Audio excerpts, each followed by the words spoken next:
Yes, I did that, along with BTA, and perhaps even our own city. And they think we're going to place 5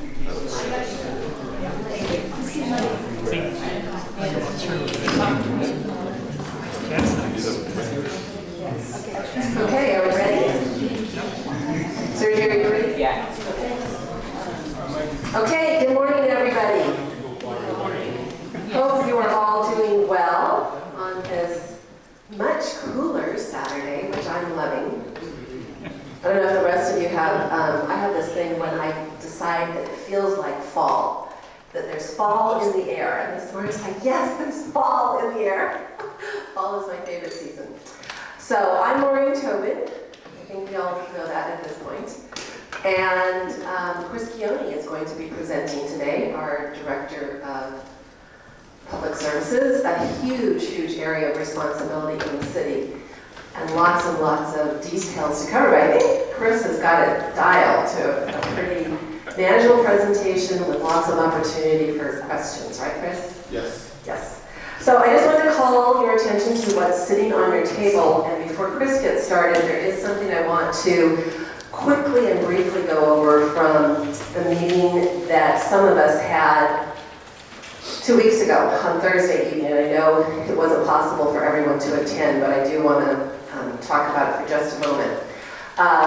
So, the city made an internal decision to move ahead with doing some polling of the community.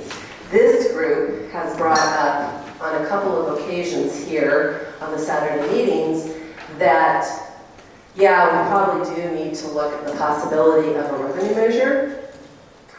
And for sure, that is one of the possibilities to help close the gap as we look towards the future and our fiscal sustainability in the future. However, I think I have said on a couple occasions, we don't want to jump to a solution, and that wouldn't necessarily be the whole solution. But anyway, of course, city staff internally are tracking what's going on in relation to other agencies and other measures that may be on the ballot, both in March 2020 and in November 2020. And so, a best practice for the city and for any other agency is to do polling if you're considering the possibility of a revenue measure. And since this group has brought that up twice, and at the last meeting, I think it might have been Brian Sullivan, who suggested that the school district is looking, oh, there you are, Brian, might be looking at going out for their bond measure in March 2020. We are looking at that as well. So we made an internal decision that we should move ahead with polling. And that actually is based on a lot of the input from this group, as well as what internally we know to be best practice. I want to stress that that does not mean that any decisions have been made about a revenue measure. Ultimately, that is a city council decision. And it certainly does not mean that we're trying to move forward with anything without input from this group. Because indeed, it is because of the input from this group that we're considering it more seriously. So polling actually is going to start, I think, Monday. And so it's very possible that some of you may get contacted. There'll both be a phone component to the survey and a online component. And it's being done by a polling firm. It's not being done by the city, but they're doing it on our behalf. And they're looking at a couple of different options for revenue measures, considering March 2020. And so that information will then be available to help inform this group. And we'd like to schedule another additional meeting on Wednesday evening, October 16th, to give all of you, whoever can attend, the first opportunity to see the results from the polling.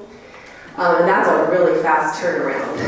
And I also to share that both Rick Kent and Matt McCulloch had an opportunity to review 2 drafts of the polling survey. They weren't able to join us in our conference call with the polling firm, but at least they did have an opportunity to review. And polls are complicated, and there's a lot of details regarding how questions have to be asked and how many words can be in the questions, and, you know, if they want to mirror what potentially would go on a ballot, and there's requirements for the wording and how things can be set up on a ballot. Anyway, I guess that is my spiel about polling. Haley? 6:30, October 16th at 6:30. There's no council meeting, that's a regular council meeting night. I know we're having issues with conflicting with a lot of different things in the community, and we're not trying to conflict. I just want you to know that. It's just we need to keep this process rolling, and we knew from the get-go that not everybody would be able to attend 100% of the time.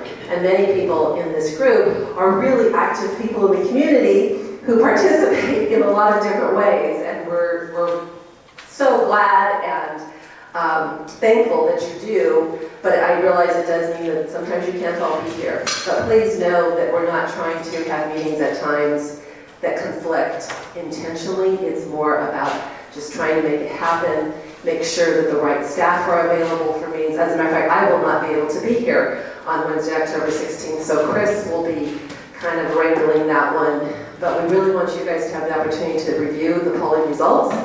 And then depending on what those results indicate, we'd really like this group to be part of the presentation to the City Council on October 23rd, Right. where we will be sharing the results with the City Council and, you know, the recommendations based upon what the polling results show. Brian? I was, just an update on the school district. I was at the Education Committee meeting yesterday morning, and the polling came back as positive for a bond issue for them, as much as $900 million. Wow. So the Can you hear me? school district, Sorry, get ready, holding this. I was at a meeting in the Education Committee for the chamber yesterday, and there was a discussion about the school district and what they're doing, and it was announced that the polling came back positive for the school district to go for a bond issue in March, that as much as $900 million. Now, they haven't decided that yet, but they are going to take a vote at the next, either this next upcoming board meeting or the one after that in October, because it has to be done by the end of October. So that's just an update on what's happening with the school district. And that's looking at going in March 2020. Correct. Okay. And what's the bond measure for? For school buildings to, you know, update them, because a lot of them, they haven't been updated since the 50s. And there was 2 years ago, a year and a half ago, there was a committee formed, which I served on, a whole bunch of it. I think some people here did also, where we looked at all the different schools and what they needed for repair. And what we came up with then was $700 million were needed right then to bring them up to where they should be. It's causing that feedback. Let me go turn down the volumes and stuff. I'll be right back. Sorry for that feedback. Doug? Thank you. Can we see at least the questions before the 16th? I have saved surveys that the city has done every couple of years going back to 2008, and I would like to look at what you're asking this time around as opposed to what you've asked in the past. I think we can do that. Yeah. I will share this. In order to get a good polling, a good survey, typically you do not alert the community that a polling is taking place, nor do you share the questions in advance. So if we share it out with the group, I asked this of Rick and Matt, it must not go any further. Once this is out in the community, I'm sure it'll be posted on Facebook. Every survey we've done since Facebook has been a thing has been reposted. And the sad thing about that is, then all this dialogue happens out there in social media, and I don't care whether you're for or against something, it starts to sway people's opinion before they've even had the chance to answer from what they think, or from what the personal opinion is versus a group opinion. Don't worry about it. So that's the reason behind it. It's not because it's some top secret thing that we don't want anybody to know about. Obviously, people know when they start getting contacted. It's just, we want people to answer based upon their opinions and to be caught in that moment where they're like, yeah, and to hear it the way it's being presented, either online, or to see it that way, or to hear it the way the questions are being asked. But I think we can. So my point is, it doesn't do me much good to get 65 pages of reading material the night before a meeting. Or if I want to, as I said, go back and do some historical comparisons. That's just me. That's why I asked. If it doesn't work, it doesn't work. But I'm letting you know what I want and why. For clarity, let me make sure I understand. So before the meeting on October 16th, you would have liked the opportunity to see those questions. Okay. And knowing that we're looking at the results on October 16th, we're not looking at the survey to tweak it or do anything, it will have been completed. Okay. So. I have a question, I'm sorry. No, that's okay. So if the school district is thinking about going out for a bond issue, should there be a question related to our polling about, well, if the school district's going out for a bond, would you support both theirs and one initiated by the city? Because just thinking about this out loud, I haven't thought it thoroughly. If I have two bond issues at the same time, I'm likely to say no. I might say yes, but I'm just thinking, oh, that's a lot of money. Maybe there's a lot of need out there, but I might say no to two. Maybe I'd say well, yes to one. So I hear what you're saying, and in the final analysis, there is not a question asking if you'd be willing to support a tax measure for the city if the school district. There's also another measure on March 2020, which is the hotels that were referended. So and we can't ask questions about that because that decision was already made by the council. It's happening. So polling is not perfect, but it will give us some input that, is valid to something. That question is a part of it. So I've been doing all this research on who the millennials are, and one of the things that young people are really interested in is the quality of schools. So I think in this particular instance, if you have to compare a bond that the city has with something the school has, I really don't think that there's likely to be, people saying no to both. Very likely, voters will vote for the school bond. Sorry about this feedback, folks. And that may be, and we have both a school district that has needs, that is separate from the funding sources of the city, and we have our city that has needs. So, we've got to look at all of it, for sure. We, the city, are responsible for the city portion of it. The school district is responsible for the school district portion of it. We care about all of it, for sure. And Christine, did you want to add anything to any of that? Christina, our wonderful city manager. Thank you, Maureen. Chris and I kind of concur that we don't believe that you can ask that cross question about whether or not you would support the other.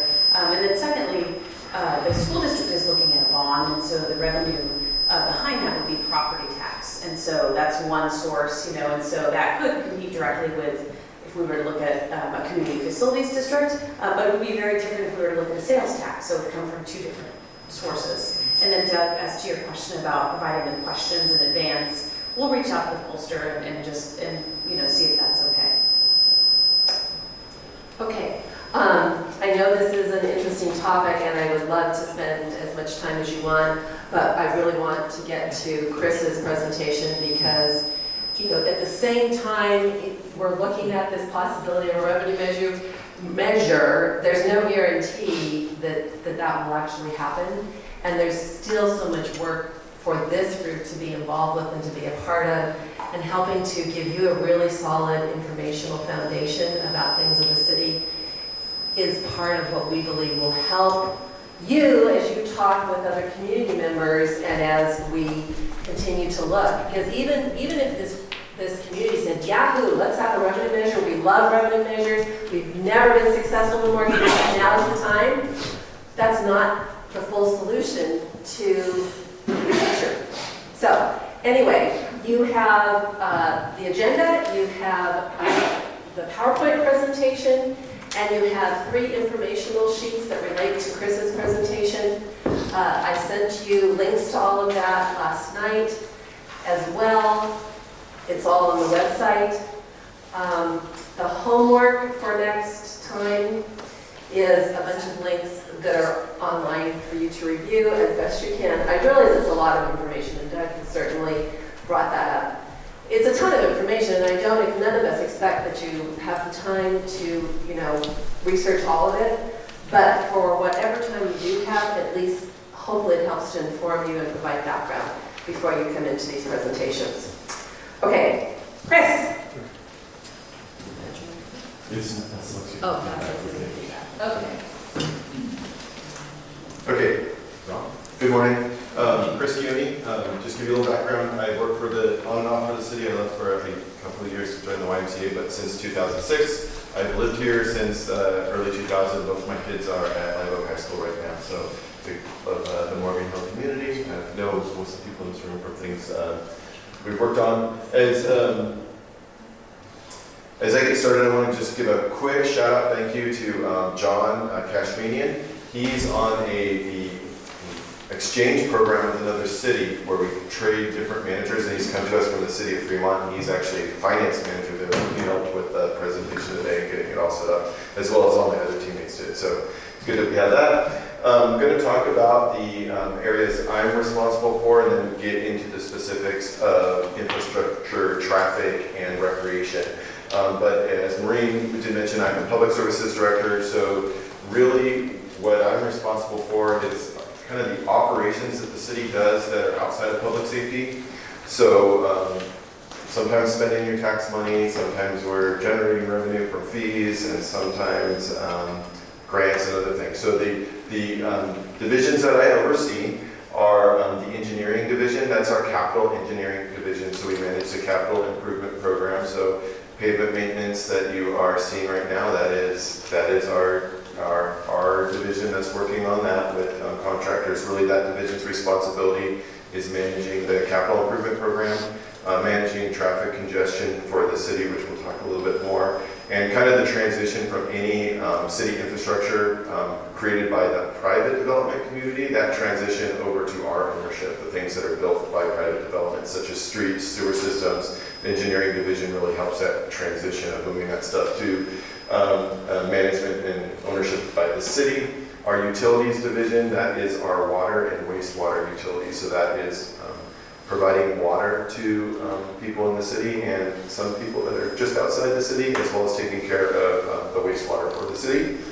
And then our maintenance division, this is one of our actually smallest divisions, but is the most visible. They are responsible for maintenance of basically everything that's not utilities that's owned by the city. So that's all of our city streets, all of our trees, all of our parks, our open spaces, our buildings, and anything else that is unassigned. Their job is to maintain all that. And then we have the recreation division, which runs our recreation facilities and provides recreation programming to the city.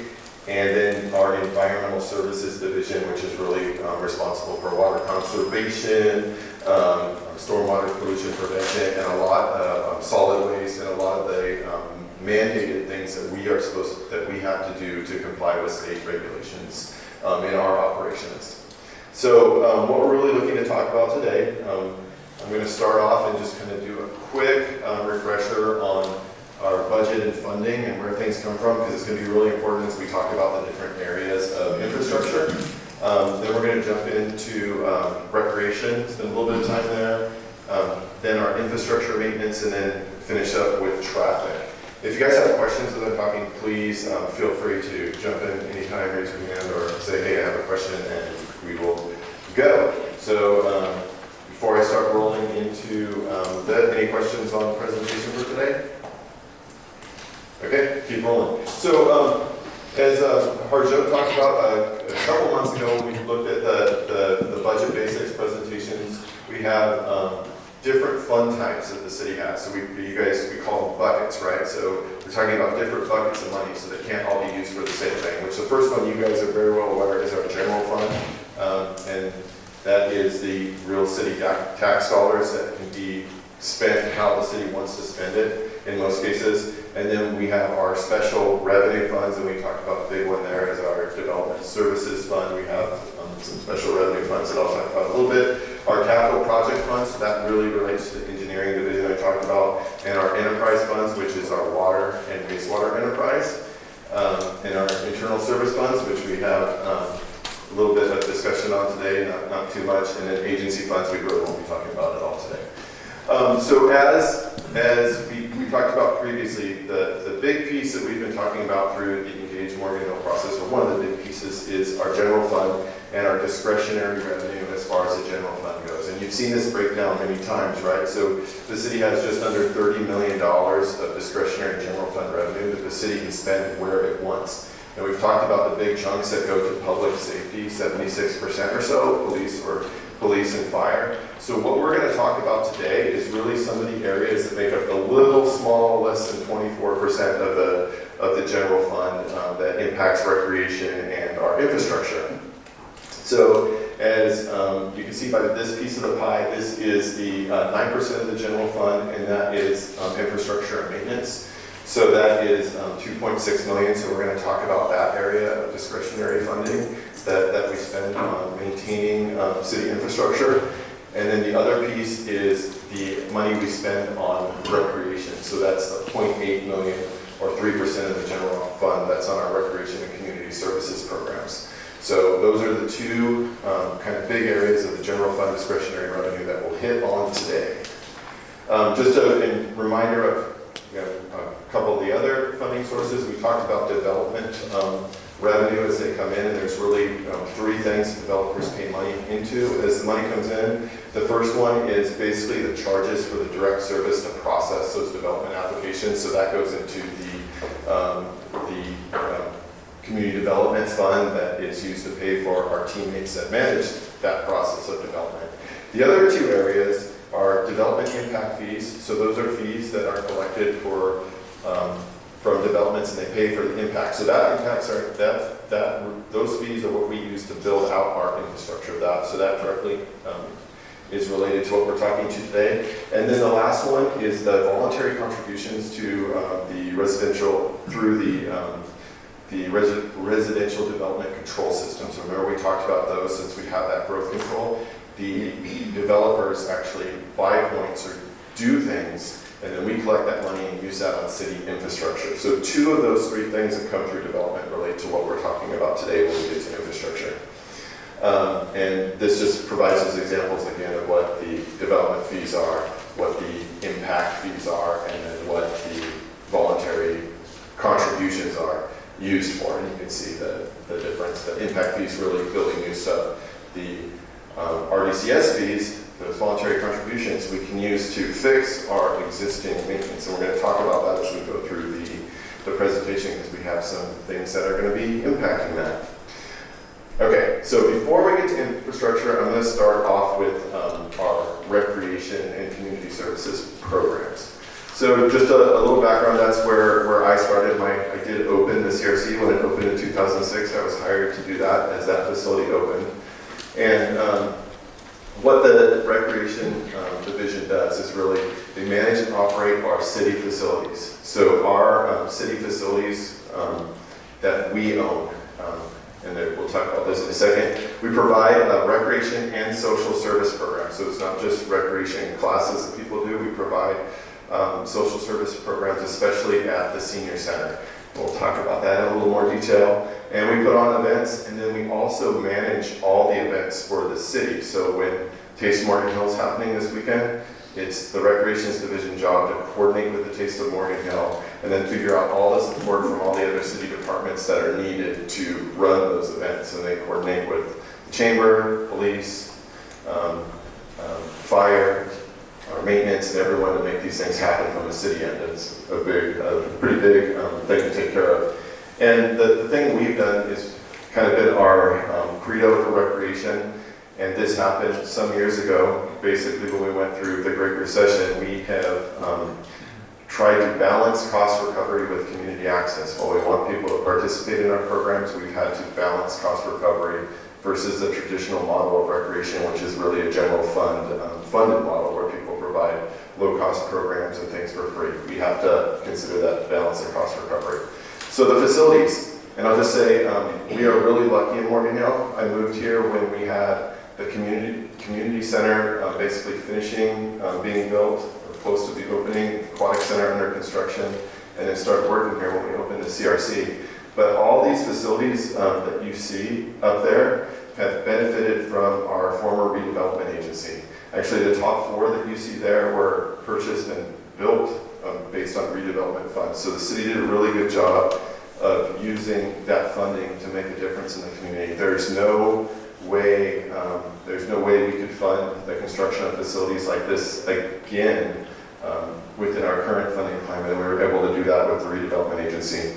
So our 4 big facilities, the aquatic center, which we operate at the city, the CRC, which we partnered with YMCA to operate, and then Community and Cultural Center, which we operate but have lease agreements and for a major building with the Outdoor College there, the Outdoor Sports Center, which we have a concessionaire operate but operates in partnership with us. And then we also do own the Friendly Inn building, which is the building at Galvin Park and is run and used primarily by the Boys and Girls Club, and the El Toro Youth Center building, which is also on Crest Avenue, but is currently leased through a partnership to Community Christian.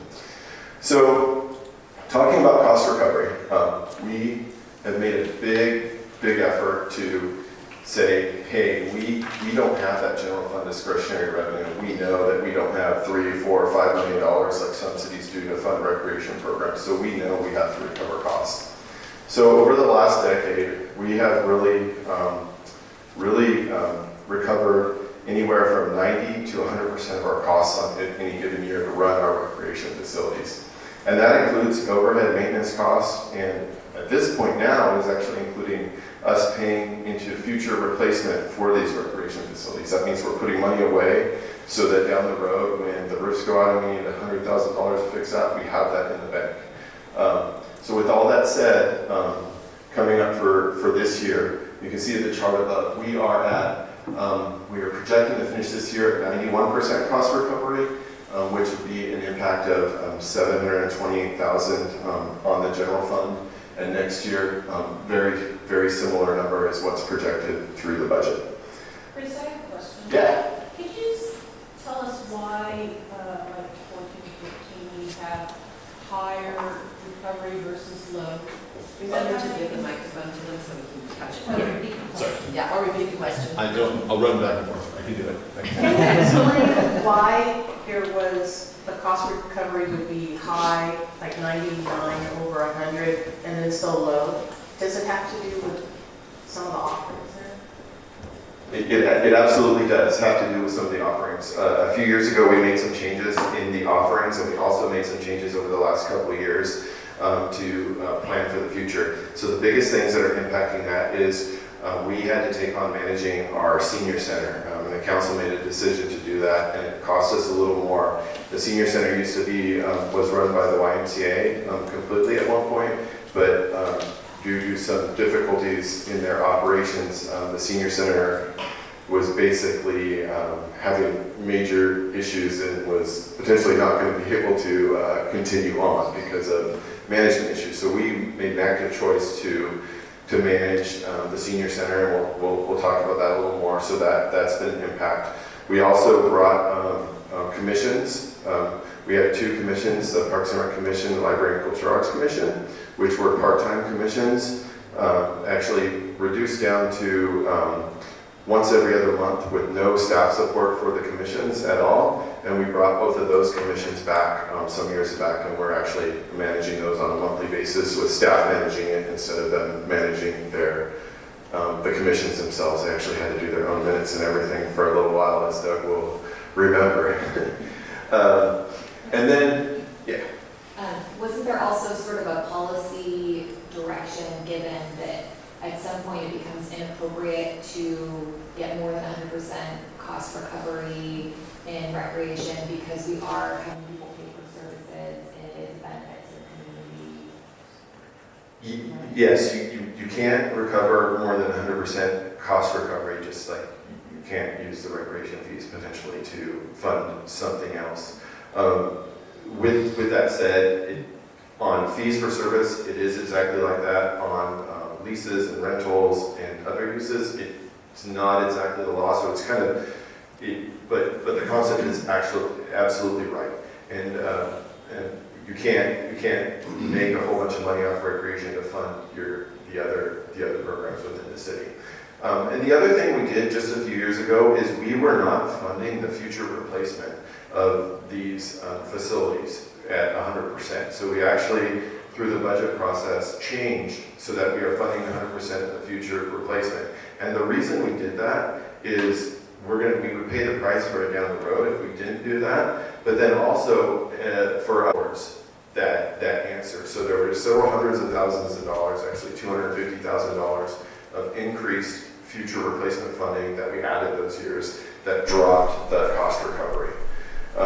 And that was a couple years ago as well. So all those things added up had moved us down. Would we be at 100% cost recovery without those things? It would still be tougher because we have increased employee costs as well that have occurred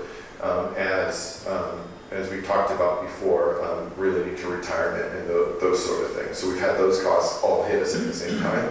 So we have a lower level of cost recovery, but we are working to continue to push that up. But there could be some policy decisions, and we'll discuss that in a few minutes on what would the council want to do to help increase that cost recovery. So we'll talk about that a little bit too. Any other questions on that? Yeah, are the plans to extend the recreation center within the planned future budgeting, or does that have to come from somewhere else? So that is a great question. So we talked about impact fees, the expansion for the Centennial Recreation Center, and other things that we'll talk about are actually coming from those impact fees. We set up a recreation center impact fee, so the actual construction of that expansion will be funded by developer impact fees. And so, but the operation of that piece, which we don't think is going to be a negative, we think it'll be a positive, will come from our general fund and then the cost recovery and the fees associated with that. Questions? Okay. So I did mention some of the partnerships already, but our cost recovery levels are unheard of in most places for a city municipality. People don't recover 90% of their costs for their recreation services. We've talked about averages. They aren't always, there's not a big national average that anyone can say is exactly right because every agency is different, but most people are in the 30, 40, 50% range. Gilroy just did a big study. They're in the 30% cost recovery on their recreation programs. And, this is a significant general fund investment on their part to provide programs. And they provide a lot more of those free and low-cost programs than we do because they have the general fund resources to do that, and they've allocated that. We really use a hybrid public agency business model and how we operate, not only with our partners, but on our own. So we're really looking at anything that we do, what is our return on investment, and what resources are we going to be using to do this project versus something that we can run at a higher cost recovery. So we do try and operate in that quasi business thinking when we run our recreation programs because we have to.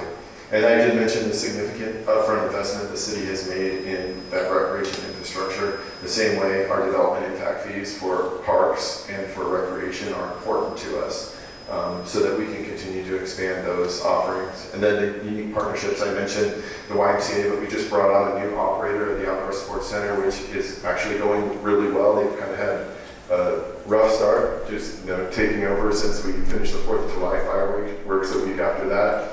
But they're coming to their own, and we're seeing a lot more of the tournaments we used to have return to the Outdoor Sports Center, and we have significant private investment that organization is going to make in the Sports Center. We partner with the Boys and Girls Club, as I mentioned. They use the Friendly Inn facility, and then we do partner with the Morgan Hill Historical Society. We've really been working wellness strategies for providing, preserving our historical resources and that programming.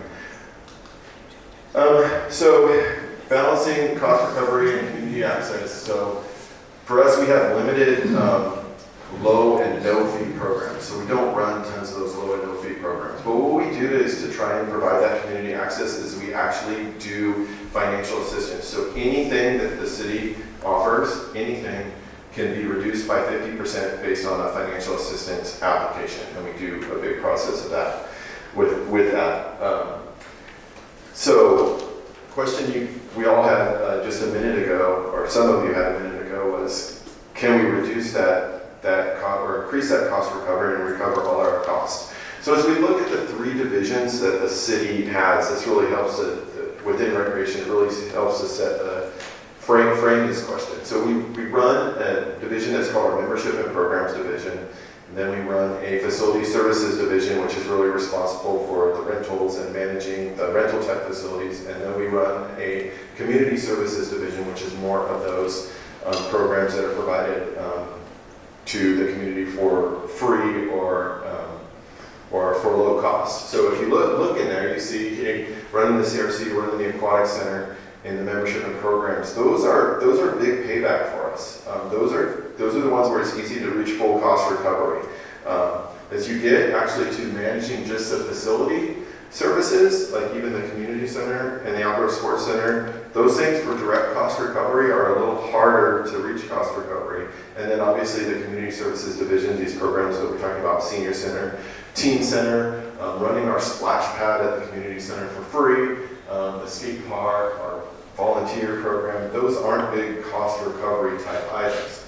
So if we wanted to look at full cost recovery, if the council said, hey, or Christina said, Chris, what are we going to do to get to full cost recovery? You start looking at it this way, and you go, okay, first thing is membership and program services. We give hundreds of thousands of dollars out in financial assistance. Do we look at that? Do we look at stop doing that? Okay, facility services. We manage the special event permitting process, but we charge for our costs that are associated with our police officers or maintenance staff that are out at the events, but we don't recover the costs of managing the whole process from our community events. And if we try to do that, we wouldn't be very good at facilitating those community events because it would make it very difficult for them. And then we have what's actually called a community use policy. So small organizations, nonprofits, like Boy Scouts can come use our rooms for basically $15 a use. So we still have our spaces available to the public. And we also waive a lot of fees for community groups. The council elects to waive fees for groups using the community center. So those are the things in facility services. And then what do we look at community services? Everything on that list, right? So everything that we're offering to the community without charge, those are the things that are impacting that cost recovery. So the senior center, the teen center.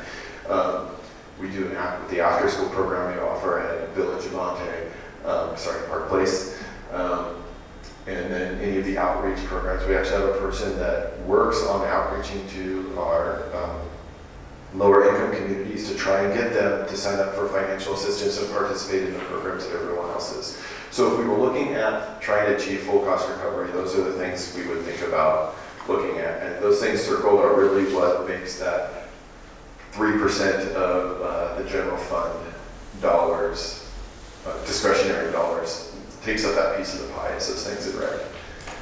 So why do we care about recreation? We create community. It's one of the things that we do whenever there's anything that goes on, any initiative that happens. It's the recreation division that comes. So the Healthier Kids Foundation says we want to help get everyone on health insurance. Recreation division gets paid to partner with them. How do we partner better with the Morgan Hill Historical Society? That's the recreation group that gets paid to figure that out. So we really are the city's division that tries to tie that community piece together and have an impact on the community health, provide places for people to get together and, supporting thriving youth and our older adults, which is a big piece for us. And then our what we do supports economic development, and it's really outlined in the economic blueprint. That sports tourism piece at the Outdoor Sports Center and the Aquatic Center and facilitating some of these major events, that's what we help to try and do in the Recreation Division on economic development. So we talked about the piece where we say, okay, these are the things we're funding, which are we aren't recovering full costs on. But then the other thing that we don't often talk about, because we know we don't have the general fund resources, but I just want to put it out there to this group, because public safety says we have $2 million need for another fire station. We have over $1 million need for more police officers, which is absolutely true. And I don't disagree with, we have, as I'll tell you in a minute, big numbers on infrastructure that we're dealing with. But there's a lot of things in recreation and especially community services that we just don't talk about because we know they haven't been as big a priority, but I'm going to share them just for a moment with the group. So we have very, very limited services for older adults that the city provides, much less than most communities do. We do a ton, right, with little resources and with partnerships and everything else, but we have very limited transportation for seniors. We have a volunteer program. It's an amazing program, and we're probably the only city in the county that runs their own volunteer program to have volunteer drivers take people back and forth, but it's very limited. We don't provide any case management ourselves. We partner to do that, but because we partner, other people are doing that based on grants. The case management at the senior center kind of fluctuates whether we have a person or not, which organization is doing it. It makes it a little tough. We don't do programming in the community for older adults. We do it primarily at the senior center, and we don't provide a lot of those support services. So, the city, if it had funds, could spend a lot more money providing services for older adults. And if you look at our demographics, we are going to have more older adults, more and more and more older adults in the coming years. So, it's something to think about. Historical preservation and programming, many cities actually run their own museums and historical houses. We don't do that. We partner with the Historical Society to do that. The city provides them a limited amount of funds, actually $20,000 a year for their operations, and then we provided some capital funds. But we could do a lot more in that area. We could do a lot more. Other cities spend a lot more in those areas. And we have just limited free programming for youth. We're very limited because of that. And then we don't provide full financial assistance on anything. So even if we provide up to 50%, getting to 100% could be a big cost for us. Luckily, we've been partnering a little bit. We have the Kiwanis who have partnered to help provide that other 50% for some summer camp programs. And we have an aquatics foundation that provides the other 50% on swim lessons. So if people need 100% financial assistance in those two areas, we can provide it because of those partners. All right, that's the story on recreation. Any questions? Sally? Okay, on that last, you said limited fee programs for youth. Does the Morgantown PD have funds that come in for programs for youth? Because I know that the state, tries to put communities together, address issues that are happening with youth through the police department. That's a great question. Most of any of the funds that come in really come through grant funds. So, and when we talk about youth, we have what's called our South County Youth Task Force, which has been funded by a Cal GRIP and now a Cal VIP grant, which we get a little bit of limited funding that our police department gets some from. And then we also use some of that funding that we have a grant, and it's a South County grant. We funnel some of that funding to our after-school program at Park Place. And that's really the extent of the funding we get from the state for any youth serving programs directly to the city. The county has different funds they use for different things, but that's what we get on the city end. Chris, do you have a proposed dollar amount for the quote limited programs for youth, the transportation? Do you have a figure for each of those things that we could target? I actually don't have a figure for each of those things, unfortunately, because we know we haven't had the general fund resources to do it. We have not spent the time to say, here are the numbers. We are doing a kind of condensed older adults update to our older adults strategic plan, which is going to be done maybe in a couple more months, maybe by the end of the year. Say a couple months, I don't want to pressure them too much, but that could help outline some of those services, but I don't have an exact number. Start first. Sorry. It's been thank you. Thank you. So I'm particularly concerned about the senior center and older adult services. We have an outstanding manager in Debbie Vasquez. We have a very strong volunteer and community interest through the advisory committee under Cricket Rubino. Well, and I'm glad you mentioned the changing demographics, because that's not something I hear the city talking about. You know, they talk about what we have and, you know, the big stuff, but they don't talk about the needs as our population actually itself changes. I think that needs to be part of the conversation. I'm hoping this group will, in addition to listening to what people say they want, will help them understand what they actually need as individuals and as community members. But I do want to point out that one of the things that Debbie and Cricket and others have done in order to try and survive in light of the lack of support from the city is they're actually out trying to build an endowment fund to keep operating and deal with the growth. Something that I don't think very many people know about. But that's among the many unusual things you've talked about in recreation. I think a group actually trying to build financing for their programs is also notable. Thank you. Yeah, I appreciate that, Doug, and I would note the limited support from the city is what actually was able to get us a real top-notch professional in older adult services. That limited support from the city, which in turn, in our original strategy, was to develop this group, which we've done, and then keep us moving towards building that endowment fund, which Cricket has been working on well before we even got to the first round of the strategy. But very good points, thank you. You stole my comment, but I just was going to do a plug. Well, you didn't tell me you helped them practice their grant program. They're working on their strategy for the endowment now, but these things, particularly the transportation of seniors, are kind of their top priorities of what they're trying to fund. So the Friends of the Senior Center is what their group is called, and they are just beginning to solicit donations. But the point that the number of seniors we have in our community is going to go astronomically high, just because of the demographics. And so they're trying to, on their own, raise the money, which will relieve some of the burdens from the city side too. So it helps the city as well as helps protect the seniors. So anything we can do as a group to support them would be really helpful.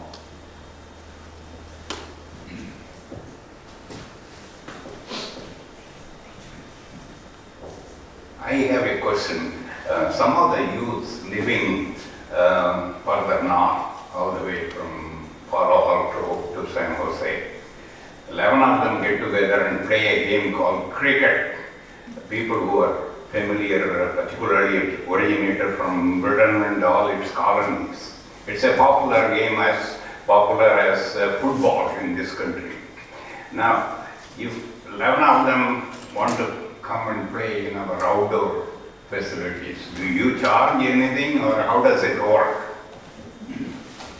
So that's a neat question, because we have done a lot, and I've actually myself, as well as our new partners at the Outdoor Sports Center and the old partners there, have been long discussions with the Silicon Valley Cricket Club. Still talk to them regularly.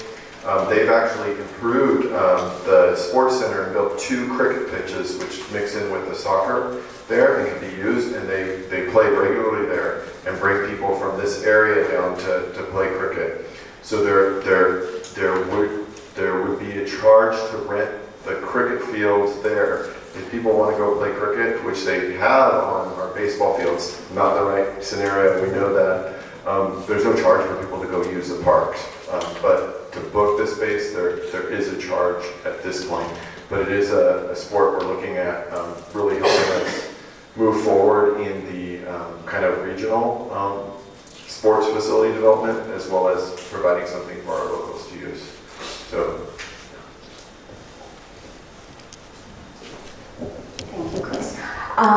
Regarding the historical preservation and programming, I'm president of the Morgan Hill Historical Society. We happen to, at this point in time, hold title to the landmark in town, the Highway Morgan Hill House in Miramonte.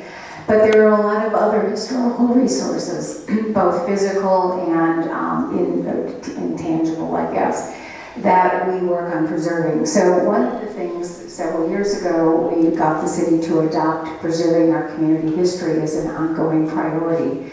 But there's nothing really behind that at this point to hold the city accountable for, and we're working on the partnership. So one of the things that we would like to do is start a group to put together the strategic plan for the city. What does it mean for the city to preserve its community history ongoing? So there's measurement devices on both sides. So that's one of the things that we like to do, but it's something that this community holds its history, the value of it very high, but the financing of that so far pretty much has fallen on the shoulders of the Morgan Hill Historical Society. So we now would like to make that a community financed effort. I don't know how we get information into, one of my questions is there any value to adding that as a sliver in the piece of pie that goes out to the community? Preserving that history and what makes our community so special. So that's part of the work behind developing a strategic plan draft to present to the city council eventually. And I know that's going to take some work. If there's anyone in this room that's interested in working on that, you can get in touch and let me know. Thanks.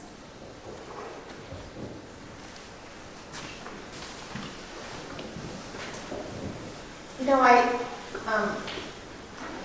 when you talk about community involvement in the senior center, I mean, they do a great job. And there's a need also for the teen center and for youth. And I wonder, is there any group in the city that's interested in trying to get these strategic partnerships, these plans done for people to, you know, create community groups that want to provide programs for youth? So on the senior end, we're updating our strategy for older adults and speak to seniors first. We have many groups that come and provide services to us. Many. And Sharice's barbershop comes and does haircuts at the senior center. There's many. But it takes a lot to coordinate all that. And at some point, the limited number of staff that we have that are managing all of our volunteers, which are individual volunteers, and all those groups, it takes resources, and our team becomes overwhelmed by just so many, trying to coordinate so many different things with the limited resources they have. So they have to, and we have space limitations too. So I think there's lots of more opportunities to grow those areas at all levels, and we try and do that. It's just the ability to how do you coordinate and manage those things, because you can't just let anyone come in to run programs for seniors. I mean, or for teens, because we have elder abuse, child abuse, and those things. If they're doing it at our sites, we have to be responsible to make sure that we're vetting people appropriately before they're just jumping in. So it is a little bit complicated on that end. We do have lots of partners. So we partner with the YMCA to run the teen center. We partner with Boys and Girls Club they do the after school program. We just try and facilitate it, help facilitate them doing that. So that helps us on the resource end. But it still costs them money, and we still pay them money to do that. There's not organizations that are just coming in to operate things for free. We have a evening gym program that's run through the Calvet program a teen center, which it helps more people come to the teen center.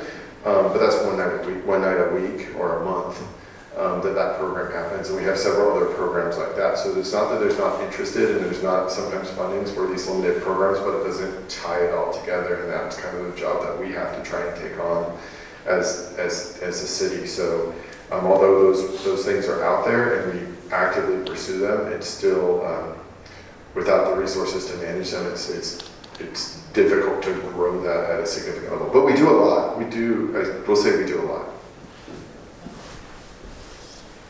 Any other recreation questions before we move on? Oh, yeah, I have one more. Who decides if we could create recreation opportunities in the city that would generate revenues? So our team does. So we have a recreation manager, a recreation supervisor, and myself. So we're constantly looking at different opportunities. Just a couple of examples. So the CRC membership is a big piece, but a couple of things we've done in the last several years. We look at the community access and getting people involved, so we do programs like that, but we've also strategically found programs we know can generate revenue. We run a preschool program at the community center. That little, we started that, I can't remember, I've been here too long. But 8 years ago? How many years? 7 or 8 years ago? 7 or 8 years ago. So myself and one of our recreation coordinators really reviewed the opportunity. We had a room that was used for parties that we were making very little revenue off of. So we copied the recreation-based preschool model from a couple other cities, and then brought that in. It generates a significant amount of revenue now to recover costs.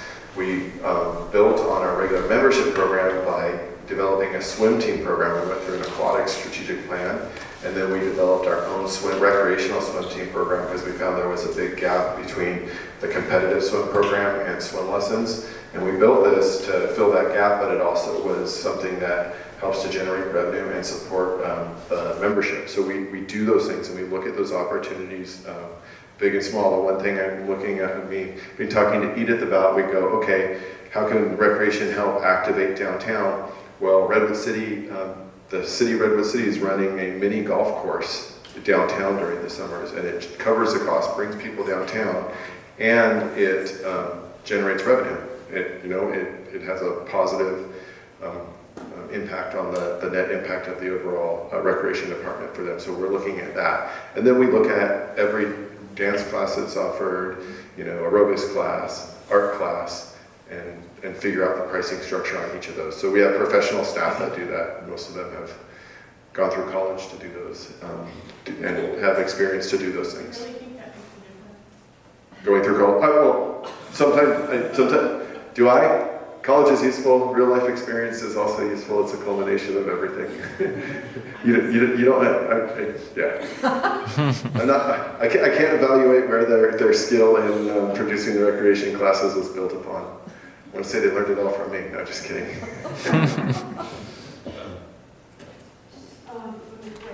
Who makes the decision on who and how much to charge for the community members to use the CCC rooms? So the rates were, our policy is we go with our existing rates, and they are typically adjusted for inflation. The city manager has authority to adjust rates up to a certain percentage, but can't do major rates. If we do major rate increases, it has to go to the city council. So the city manager has authority, and that authority comes from a council policy that was actually intentionally designed to allow us to try and run things at cost recovery. And that's why we do it that way. If the council had to make a decision on every room rate in every recreation class, they might be inundated by one, many extra meetings, and two, many groups debating. So we've strategically had that policy set so that the city manager has authority based on recommendations from myself and the recreation team on pricing.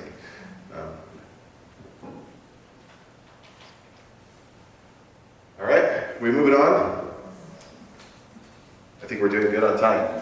So My favorite topic, even though I love recreation, it's the big one we've been talking about for a long time, is infrastructure.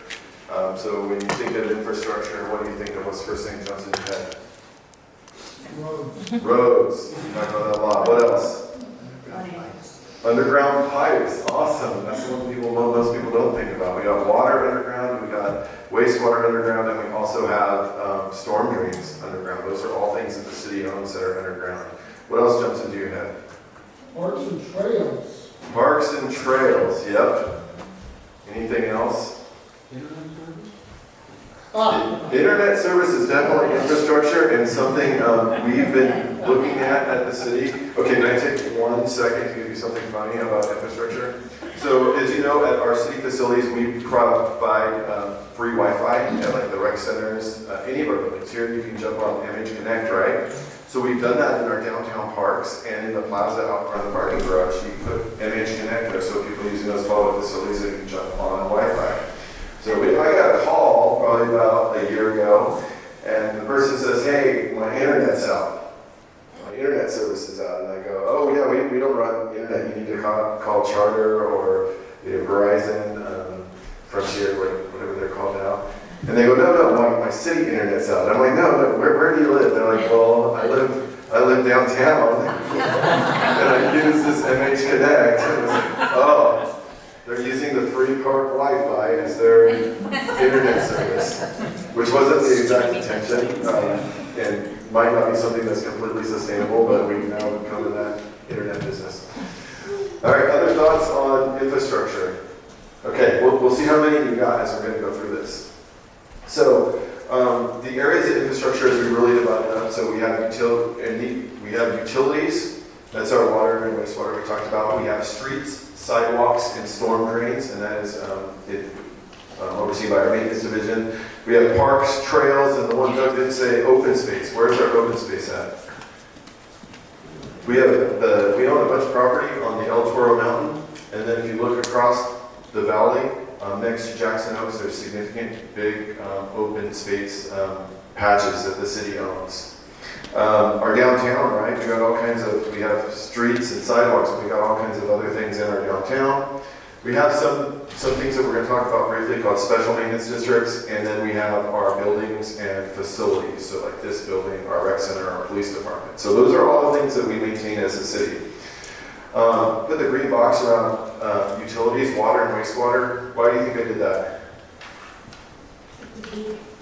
It's a big chunk. But it is also the chunk that is funded from user fees. So it is funded directly. How many of you get a water bill from us? Your water bill typically has your water and your wastewater bill on it. So we recover costs for utilities based on fees for users. And we do a study. We just increased our wastewater rates based on a study to say this is how much money we need to run the water and wastewater operations. So not all cities run those things themselves. If you're in San Jose, is San Jose Water run by the city of San Jose? It's not. It's actually its own private company. So in the utility business, some are run by cities, some are run by private companies. And there's pros and cons to both. The rest of these things. So the user fees are what you previously has called the enterprise fund. It is absolutely the enterprise fund. Though that area that it's run is our enterprise fund for the city. Those two areas, water and wastewater. The rest of these items, these are all the things that we have different revenues that help support these, but we can't always control the money that comes in to do them. It either comes in by taxes, it comes in by, in the case of recreation, user fees for that, but we can't always guarantee that we're going to recover it like we can in utilities where we can set the fees based on the need. In none of these other areas can we set the fees based on need. So this is where we really get to the crux of that piece of the pie with the general fund. So go through utilities really quickly. We're set by customer fees, and then for the expansion of the utilities, we use impact fees. So biggest cost we're going to have for utilities in the coming years is we need to expand the treatment plant in Gilroy. That is going to be the biggest cost. We own 41% of that treatment plant, We manage it through a GPA with Gilroy, but that whole expansion is going to be funded by impact fees, not by user fees. So user fees are not going to go up to do that. We're building a secondary trunk line down to Gilroy, which is also primarily going to be funded by impact fees. So those big costs aren't going to affect our existing users. This system, because we can charge these fees, is well maintained. We have some things we need to get done, but it is well maintained. So I mentioned this treatment plant and the trunk line. We have, and it was the reason for the rate increase for wastewater, some significant improvements to all of our pipes throughout the city, which means replacing them, lining them, doing those sort of things. Because what happens when those pipes get old, the wastewater pipes aren't pressurized, so they let water in. And then that water in the winter, when it's raining and it's coming in, can overflow the system. So the biggest impact on the system isn't always the new users, it's the pipes that are aging and letting water into them. So we have a lot of work that we need to do in the next 3 or 4 years to repair those. And that was the reason for the user fee increase that we just had. And then I just note the water system. We have new upcoming legislation that could increase housing. The water system, we may need greater needs than we saw on the impact fee side, on that expansion side to manage that. So jumping over to streets, sidewalks, and storm drains. So 129 miles, give or take, local streets, thousands of street lights, traffic signals, we manage the traffic signals, we manage all the median maintenance and landscaping in our medians. We manage to take down weeds on the edge of the roads that don't have sidewalks to prevent fire risk. We have tons and tons of trees. So we love all the trees in Morgan Hill. Those trees actually cost quite a bit to maintain. Our storm drain system, we have channels, we have basins. You drive down Butterfield Boulevard, you see the big channel next to you. That's not a creek, that's a storm drain channel that we've constructed to take water through the city, stormwater. Storm drains go into there. And then we have pumps. We have pumps that, when the ground is really low, they have to pump the water out of the storm drain system. Thanks, Chris. As you talked about impact fees, though, that relates to building of new buildings, houses, whatever else. As the availability of land goes down, we're not going to have the ability to have much impact fees. So how do we combat that looking to the future? That is true in one sense. However, redevelopment, if someone tears down a single family home and like you've seen on Monterey and builds a multifamily home with 30 units in it, and we probably will continue to see more of that. We do collect impact fees on those things, although the state is regulating how much we can increase our impact fees with the new legislation. What the city council, what we've recommended to the city council and pass impact fee policies is if we have to limit some of our impact fee increases, we're not going to limit it on the critical infrastructure. So water, wastewater, transportation, storm drains. If we have to limit it in other areas, we'd be looking at parks and recreation and those things so that we can maintain those impact fees for the critical infrastructure. So that's the strategy we've taken at this point. But you're absolutely right. The state is telling the city you have to keep growing, but you can't increase impact fees to cover the cost of that. Doesn't always make sense. So just a little bit about funding for our streets and sidewalks. So just we have two real areas, and I talked about the divisions. We have our maintenance division that takes care of the day-to-day operations of the streets, and we have our capital division that handles basically the pavement rehab and big projects. So our general fund discretionary revenue, we put into street maintenance operations $1.6 million a year. So you can see that's the big portion of that infrastructure maintenance you see in the discretionary general fund revenue. We take some of our gas tax money that we've always gotten to help maintain our streets, and that's at $739,000. But see that line item highlighted in red? That is money we get from those voluntary developer contributions. And we use that money for all of our sidewalk maintenance. Has anyone seen some of the sidewalks missing for last couple days? And then they just got filled in and we're replacing trees next to them, fixing those sidewalks. It's all from that RDCS voluntary contributions. as well as our parking lot resurfacing program through the whole city is funded through there, as are all of our capital storm drain repairs. So that $340,000 is the potential money we're losing that we've been getting before and using before. On the capital side, we invest we're a little bit more, but it's going forward from this point forward, it's going to be about $2.3 million per year from tax revenues and fundings, and that includes our plethora of gas tax, BLF, all these things that we get from the state, including the new money from Measure B and the new money from SB1. And then we have been investing $250,000, will be investing $250,000 going forward as with the proposed budgets for future years. Past years, the city, because of the general fund reserves, has been, for a few years now, investing $1 million a year in pavement improvement. But that's not sustainable for us to continue going forward, so it's dropping to $250,000. So talking about the departments, those are just the departments that oversee it. The Community Services Maintenance Division oversees the day-to-day ops, and then the Engineering Division does the pavement rehab and all of our major repairs. And then we use for maintenance in general, outside of utilities, we really use a hybrid model where we use very limited city staffing, full-time staff, and then we use a lot of contract services. So people who manage our streetlights, people who manage our traffic signals, all the tree trimming around the city. We do, our own team can do emergency trimming, but the grid pruning is all done by contract.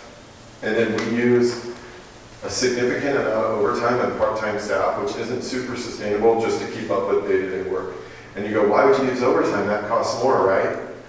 It doesn't, because you've already paid for their benefits, you've paid for everything else, and you're just paying that extra 50% on the salary. So we use a considerable amount of overtime just to keep up with what we do. So if you see that picture there, 6 of those guys are full-time maintenance staff, and that's our maintenance staff for streets. That's what we do internally. A couple of them are our part-time teammates, but that's our staff. So as we talk about streets and pavements. I just wanted to ask, because it looks like you have really a small staff for all the work that needs to be done on the maintenance part. Do you ever encourage volunteers to come in, like teenagers that are looking for skills? We absolutely do that. And you know what the really interesting thing is? To try and consolidate and coordinate all the volunteers that come into the whole city, except for the police department, run through our senior center and then get distributed from there. So we even coordinate that from the community services level. We use a ton of them, primarily not street projects, although we'll get some kids who'll do some red curb cleaning or fixing some of our barricades, those white things at the end of roads. So we get Boy Scouts that do that. A lot more in the park maintenance area. But with that said, it's great and it's super helpful when we have big groups to do that. It requires a lot of coordination on our end, and they can't do a lot of the required things for street maintenance because of safety issues. We actually do have a lot of training that our team has to go through to do that. But we do that, and we do value that, and it does make a huge difference, and I'll talk a little bit more about that as we get to parks. So when we're talking about street maintenance, we really have this thing we've talked about for years. We have a $20+ million backlog in repairing our streets, meaning that's how much work if we had that much money right now, we could start fixing all of our streets, but we don't have that money. And so we typically do one pavement project annually, as you saw Monterey Road north of us. We also did Butterfield, we slurry sealed Cochran Road, and we've done some fixes up in the Jackson Meadows neighborhood as well. So we utilize what's called a pavement condition index to look at the status of the pavement. We actually do a survey every 3 years. There's one underway now that we'll get next spring. And pavement is graded on a scale from 0 to 100, 100 being good, 0 being bad. And then we actually get a weighted pavement condition index for the whole city, which is kind of important. You would think it's not important, but a lot of the legislation that we have, like with Measure B and SB1 says if your pavement is better than this condition, instead of using this money on pavement repairs, you could use it for traffic improvements or other type of improvements through the city, but you have to have a certain pavement condition index to do that based on the legislation. So before it was a gauge, now that people are actually using this to tie funding to it. So just looking at this picture, like this, it just helps us describe what our streets are. And the reason I'm showing this is all the streets in red are our arterial streets. So those are the ones that move most of the traffic. So Monterey Road, Dunn Avenue, Butterfield, those things are called arterial streets. Then we have collector streets, which the purpose of those is to get people from neighborhoods to the arterial streets. And then we have the residential streets, which are, you know, where people's houses are. So as we're prioritizing our pavement project, we really look at maintaining our arterial streets first, ahead of our collector streets and our residential streets, because if the arterial streets fail, there's a much higher risk of claim because people are driving at faster speeds, and many, many more people are using the arterial streets. We talked about that kind of weighted pavement condition index. So as we look at this, you know, our arterial streets are maintained well, our older residential streets are not. I will just come out and say that. You can see, depending on the age of your street, and more likely you're on an old street like I live on, your pavement condition's in poor condition. We do have several new residential streets that are built like bomb shelters that we're probably not going to have much issue with down the road, and they're going to be much better off. We're going to be much better off because we're going to have to just seal them every so often, and they're not going to degrade like the older streets do. But our current weighted PCI is 70. The last time we did the actual survey, it was higher at 72, so the 70 is an estimate on the degradation down to where we are now. And you can see we're kind of in the middle of the county. We're not bad and we're not good. But some of that is not based on how much money we put into it, it's how we've really been strategic to maintain our arterial streets, because those are the ones that take up a big area and can actually impact the weighted PCI. With the new funding we received from Measure B and SB1, for the first time in like a decade, we've started working on some residential streets, which we said was Jackson Meadows. So we are going to, the council's policy is to keep working on a small amount of residential streets every year, but we're not going to catch up. So this just shows a chart of, you know, based on like the PCI of any street, it's going to cost you more to fix streets that are really in bad condition versus streets that are just maintained. It's going to cost you a lot less. So, example, everyone's asking me, why did you repave Cochrane Road? It wasn't in that bad a condition, right? Is anyone thinking that? We didn't repave Cochrane Road. We sealed Cochrane Road. It's much, much cheaper than repaving, and we sealed it with the intent that Cochrane Road's not going to degrade in the future. We also had some grant funding for striping over the overpass, so it makes sense to do that. So when you see the work in the different areas, all the work's not the same. So we have, you know, we spend a lot more to repave Monterey and Butterfield than we do to seal Cochrane Road, and hopefully at this point they're going to be good for the same amount of time going forward, both of those areas. And I mentioned that we're going to get new formal results from our pavement condition study that we actually get funding from MTC to do. We're going to get that in the spring of 2020, so that's going to give us an idea of where we're at with all the work we've done, as well as the degradation of the streets. So they're out there finishing surveying now. We have outlined that we have $2.3 million in unfunded capital needs, and that would be to get us to a level where our backlog doesn't increase and we are actually sustainable in maintaining our streets. And then I mentioned we have a $23 million backlog, more than $23 million. So if we had $23 million to fix all of our streets right now, we could get them all up to speed. But as one of our council members has asked me before, can we just bond and do that? No, because it'll tear the city apart. We're having a hard enough time just getting Monterey repaved right now. We can't do major projects like that. We have to do it on an incremental basis because it'll be too disruptive to the city. And then just jumping back to our operations, we have about a couple $100,000 in unfunded needs just to perform the basic street maintenance needs from our operation group. During the Great Recession, we eliminated red curb painting. We don't have a red curb painting program. We cut our staff in half, and we didn't bring those things. We still get requests to paint red curbs. It's all on a request basis. We only go out there. There's no one monitoring to see that we can, all of our red curves say red. We just do it on request because we made a decision many years ago to reduce that service level and have never brought it back. We have no active sidewalk inspection program. It's recommended that we have one. We don't have the resources to do it, so all of our response is complaint-based or notice-based. So if our key needs notice in the field, we put it on the list and we repair it, but we don't have those active preventative type programs. We're response-based in maintenance, which is okay. It's a decision we can make, and there's good and bad things to that as far as liability goes, but it's not terrible. But we noticed that we're not actively going out there to try and notice things are wrong. We're waiting for people to tell us they're wrong, and that's just how we operate.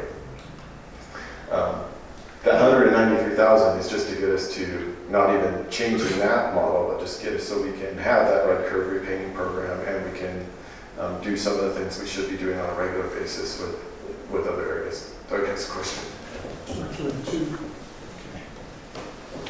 So how does your risk management person feel about trip and fall suits if you have these bad sidewalks? The real question I want to ask is, you're using this magic number 70 as the threshold. It allows you to spend certain amounts of money on other things than streets, and I'm wondering, is there any relationship with what you said earlier on their funding sources that you reduced your general fund contribution from $1 million to $250,000? Okay, I'm going to answer your last question first, and then go back to the first one. So we are not diverting any of our money from Measure B or SB1 for pavement rehab, because although we could, based on our current PCI, if we do that, our PCI is going to drop, and we know that. So 100% of those funds are going towards pavement rehab. They're not being diverted. The change in general fund contribution, we never had a consistent $1 million contribution. That was a decision, temporary decision made by the council and recommended to the council to put that funding in on a temporary basis, but it was never outlined in our long-term projections. And as we look in the long-term projections, the city manager is going to make recommendations on can we put more of that money in there, knowing that our projection is going like this. Putting that money in on a temporary basis for a certain amount of years was a recommendation that was made to the council and approved, but it was never recommended as a long-term funding solution because we knew it wasn't sustainable. And then your first question, how does our risk manager feel about it? Well, like I said, there's good and bad things. As a city, if we don't know about the problem, we have some immunities that protect us from that. So if the sidewalk's a quarter inch up, yeah, we should be grinding it, but if we don't have an inspection program and we don't know about it, the law doesn't say that we have some immunity from protection on that. If the sidewalk's lifted a foot high and it's been there for 5 years, it's assumed that some city staff person should have driven by and noticed that it's a foot high and should be fixed, and we'd have more liability in that case. But those really aren't our problems. The sidewalk piece, they're moving, so they move on a regular basis. It's because of all of our wonderful mature trees, the sidewalks move around quite a bit. So there, like I said, there's good and bad to that.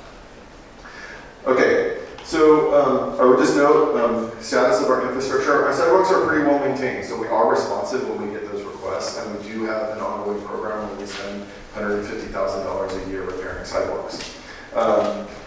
And when they're reported, we fix them, and we grind them and then do the long-term fix down the road. The current storm system infrastructure, our facilities are well maintained,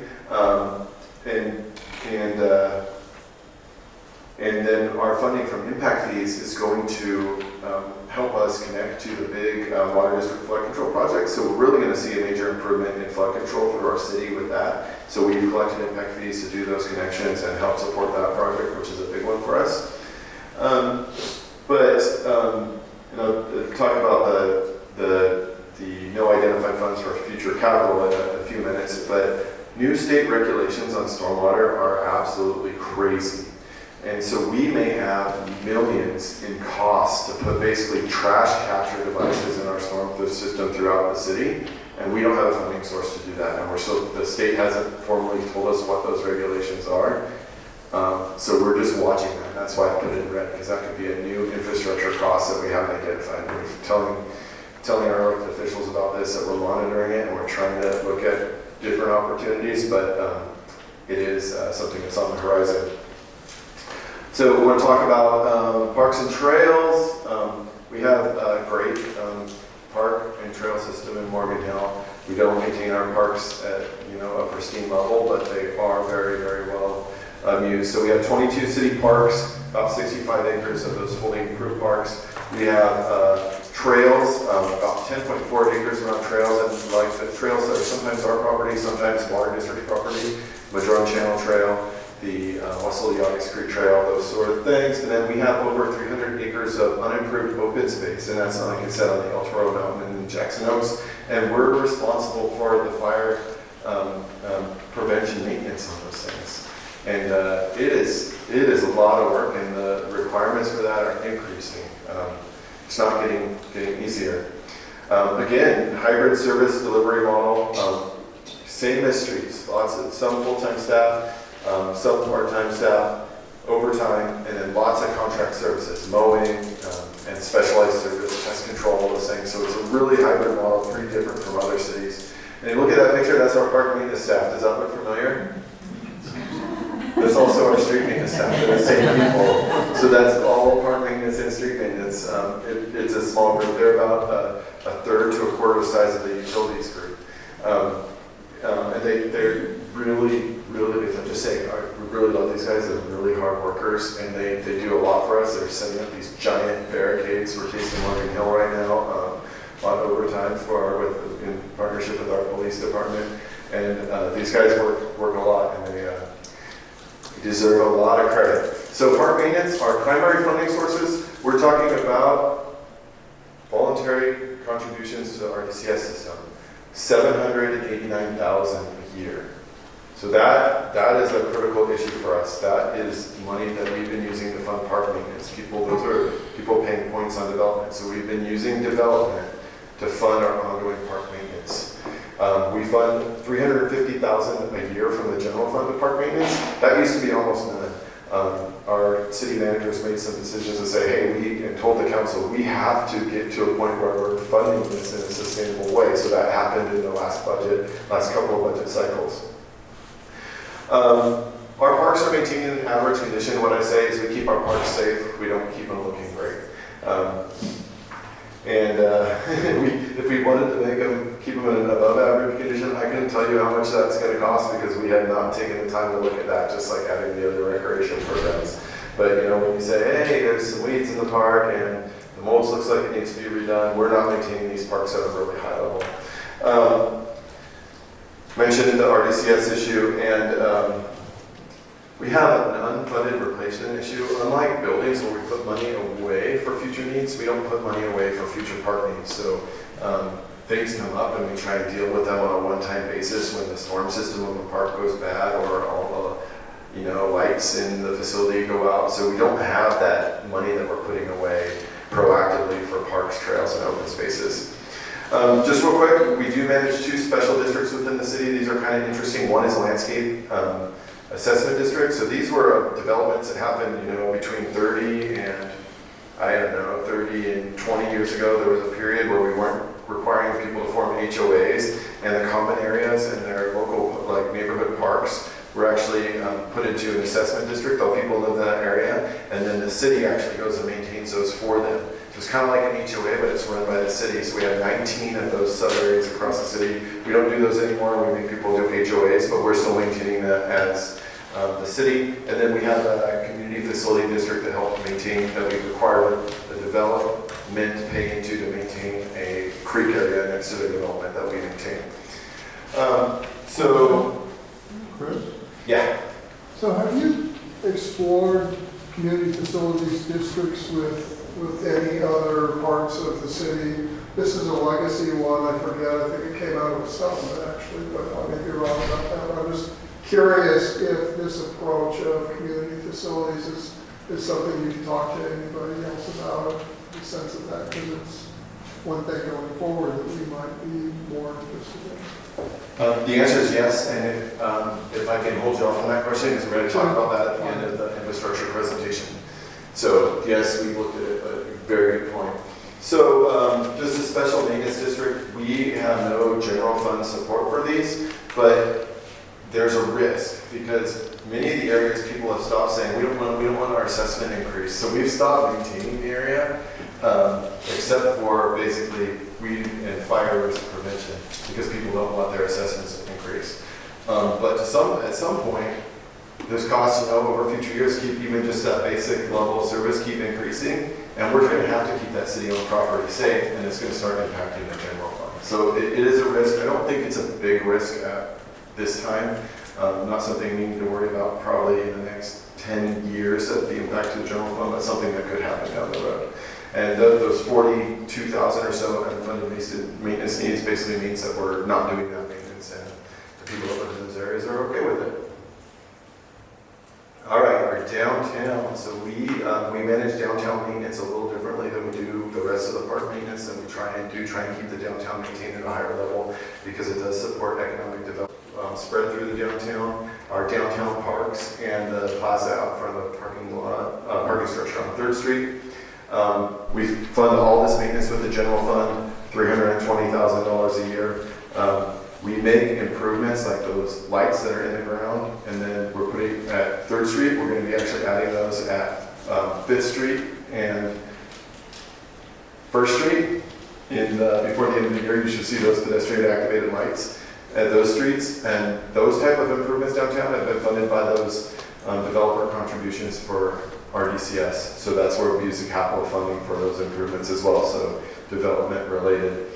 Our infrastructure downtown is well maintained. We do get stressed because the increased use is increasing and increasing and increasing, and there's some private maintenance need along with the public maintenance need on keeping things up, but we do maintain it well, and our only issue is the kind of increasing expectations of maintaining the downtown area there. So to jump through buildings and facilities, so we've kind of talked about this before, but just so you understand what we're talking about, the exact buildings, we have our council chambers that we're in. This is the council chambers building. We have City Hall, which is across the way. And we have the 6 recreation facilities I talked about earlier. We have the library, which we own. We maintain the outside of, the JPA maintains the inside of, but the city owns the building. And we have our corporation yard, which includes, that's a big facility off East Court, which includes the city, or the school district bus yard facility, which the city leases to the school district. We have 2 fire stations that we own. We do not own the CAL FIRE fire station down on Monterey Road. That is owned by CAL FIRE. But we own the other 2, and we own and maintain the police station. So how we do building maintenance is actually through an internal service fund. So there's several internal service fund budgets for each of the different buildings, and whoever's using that building pays into it. So if you look at the police department for building maintenance, you're going to see that's an internal service fund. Where that chunk of the pie comes out is actually in the public safety section because they're paying into it. When you're talking about a rec facility, it's in that section of the general fund discretionary revenue because it gets charged to the recreation facility, and it's partly or mostly covered by the cost recovery. So these buildings here, at City Hall, the funding, the internal service fund charges the development services fund, charges the general fund, and other funds just based on the use. So that's how we do it. We have successfully partnered with organizations to run the facilities, right? So the Boys and Girls Club is using the Friendly Inn. They're paying for all the maintenance costs of that building. So we're not paying that anymore, which is good. We are still paying into future replacement for that building through the general fund, but they're paying the day-to-day maintenance costs. But then they're also opening up that building for other community uses as well, which is good for us because we don't have to do that. The El Toro, I just want to talk real quick about the El Toro Youth Center. Community Christian, you leased it to Community Christian, that's good. You're getting lease money and they're maintaining the whole thing, right? But in that lease, they've also guaranteed to house some of our community nonprofits. AA and NA run all their programs out of there. So in partnering with them, we've not only helped by maintaining our building, but now they're required to allow community use of that building. So we've been trying to use those partnerships on managing some of our buildings to help not only with community access, but on our reducing our costs for managing them.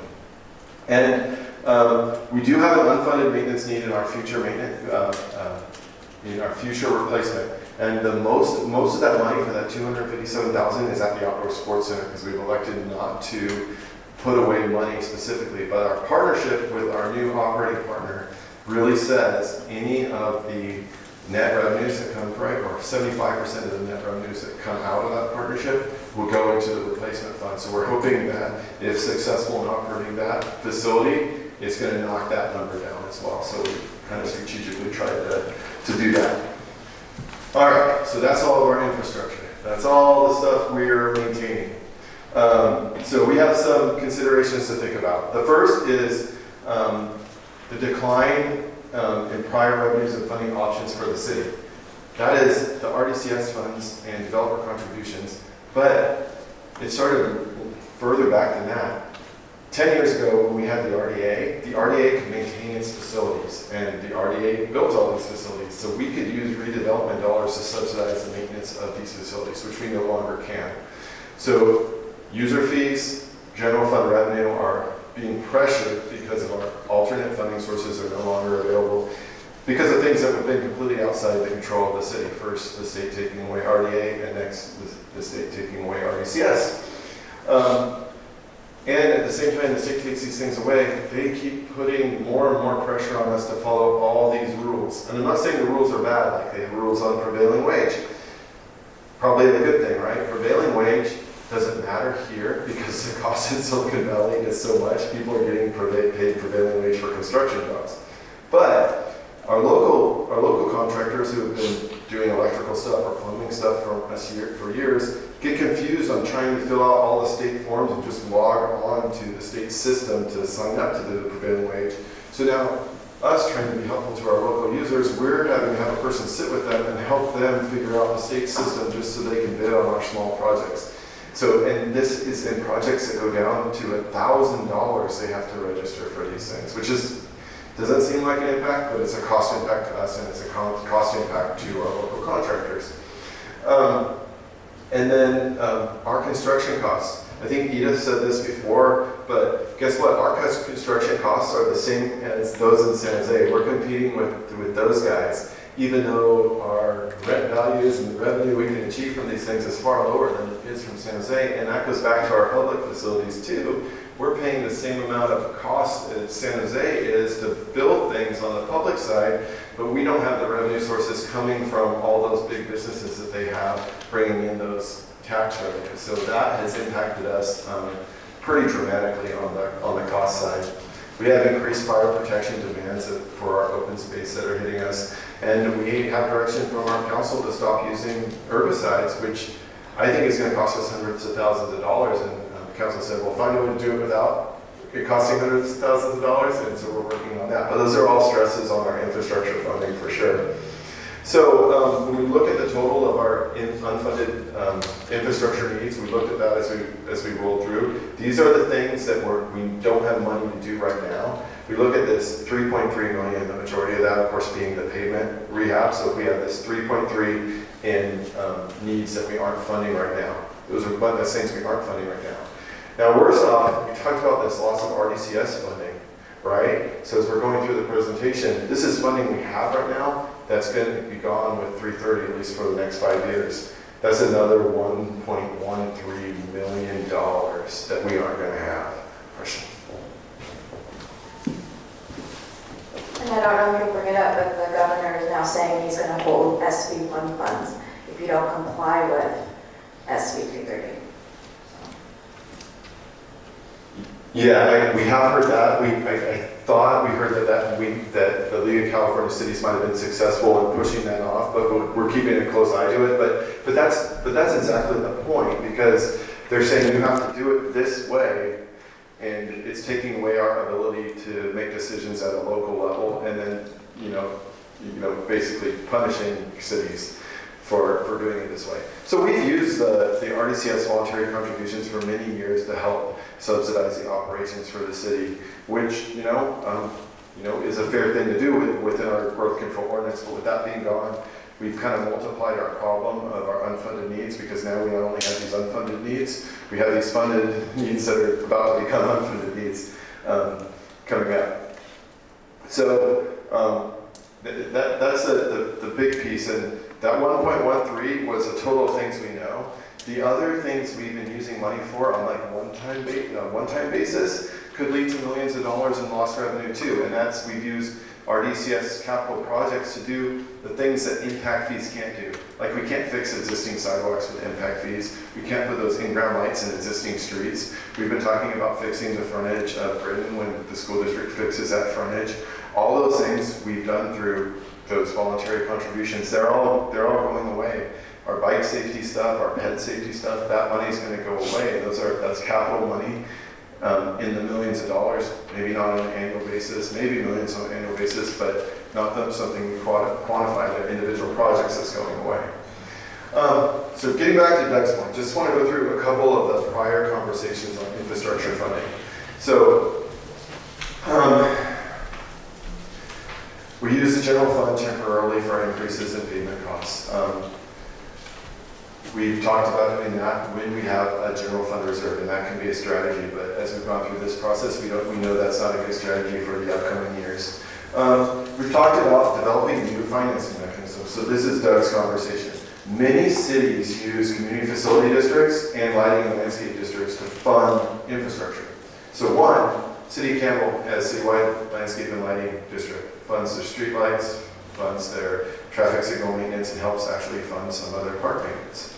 That's not even the big chart that shows where we're at. That's not even counted in there, that other cities have these things.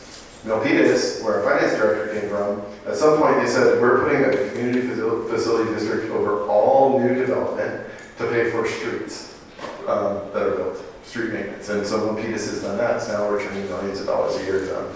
So those funding mechanisms are out there, and we have discussed looking at that, and I think that's why we're even in the polling that we're going through, we've talked about community facility district, a citywide one, as a potential option. And that doesn't have to just fund infrastructure, it could actually fund public safety too. And then one of the things we're doing, council meeting next Wednesday, we've been looking at everything we can do. So I mentioned park impact fees, right? We're going to switch from charging a park impact fee to what's called a Quimby Act fee. And it's just a difference in the law, a different section of state law. But the Quimby fee, you collect on new development, but you will be able to use it for renovation of existing park facilities. So we're recommending a switch over, part of that because of what's happening with RDS, but also primarily to help us in our unfunded needs. So we're doing that. We're trying to work with partner organizations on managing our facilities. We've really been looking at grant opportunities. Unfortunately, most of the grant opportunities are for new things. The state wants to give you grants to build new things. Everyone remember Prop 68 that passed, that we all passed, the Clean Water and Parks Act, so they're giving us all kinds of grants, and we've brought many grants forward to the council. There's a big talk, all of us that worked in parks, infrastructure, we're sitting at the table saying, we don't need money for new stuff. You need to give us money to fix our existing stuff. And we said it over and over, and we were promised that was going to be included in Prop 68. It is. You know what we're getting? We're getting one-time cash of less than $200,000 to do a renovation project. That's us out of a $1 billion grant program. Almost nothing is coming for renovation. Because that's not the cool, neat, fun thing to do. But it's what we need. Okay, here's the last one I just wanted to hit on. This is really interesting. In our city, we maintain all the sidewalks in the city. Not all cities do that. Anyone live in the city of San Jose? Anyone have to fix a sidewalk in front of their house? John has? Yeah, right? So we've talked on and off for many years. If we don't have the ability to fund these things, should the council consider shifting the responsibility of maintaining sidewalks to the residents, which can be done? Not likely popular, but can be done as well. It's something to think about. We've always said we don't want to do that, but it can be done. All right, I'm done talking infrastructure. Any questions?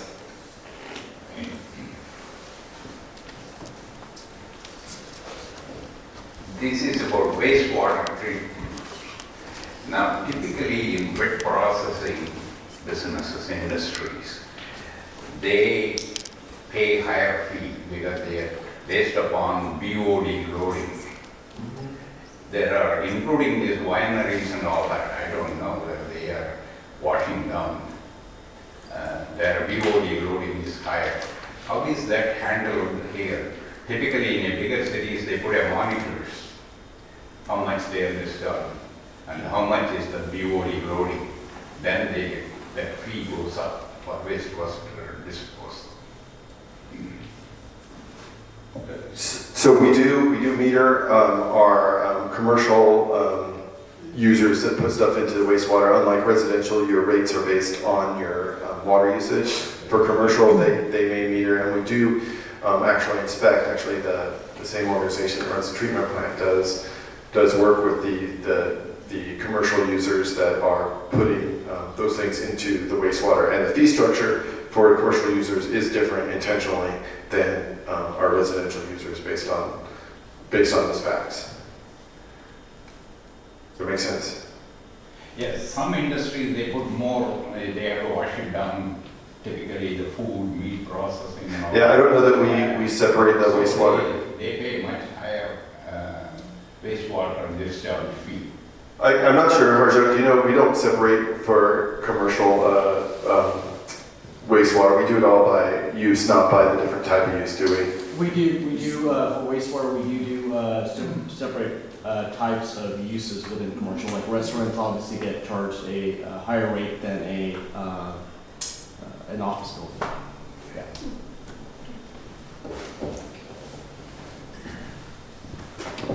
Thank you. So this is going back on slide 31. You'll consider this nitpicking, but I don't care. Current storm system infrastructure status, new state regulations may require millions. It might be useful for people to know, or I want people to know, that there are actually, the county is divided into 2 regional water quality control boards. The 13 cities north of us already have the green infrastructure regulations, which is what I believe you're actually referring to here. South County is the Central Coast, Gilroy, the county, and our city. They have not established those recommendations yet. So reading between the lines, I think that's actually what you're talking about, and maybe you'd like to say it a little better next time around. Thanks. Thanks, Doug. Other questions? So do you have an estimate on the RDA, how much maintenance funding you lost from that? And when did the RDA actually go away? Was that 3 years ago, 4 years ago? Oh, no. More than that? When did we? 11 years ago? 2021. And actually, we lost some of the funding before that, because in like 2010, we lost the ability to do some maintenance based on where facilities were located in the current RDA or not. But 2012, I think, is when we really lost it. So we didn't use the RDA to fund, we didn't use it to fund our day-to-day maintenance. We still funded that similarly, but whenever we had a major problem with a facility, we could use the RDA to fund it. For example, the splash pad at the CCC had to be completely redone, and we used the RDA to refund that, which was $100,000. We had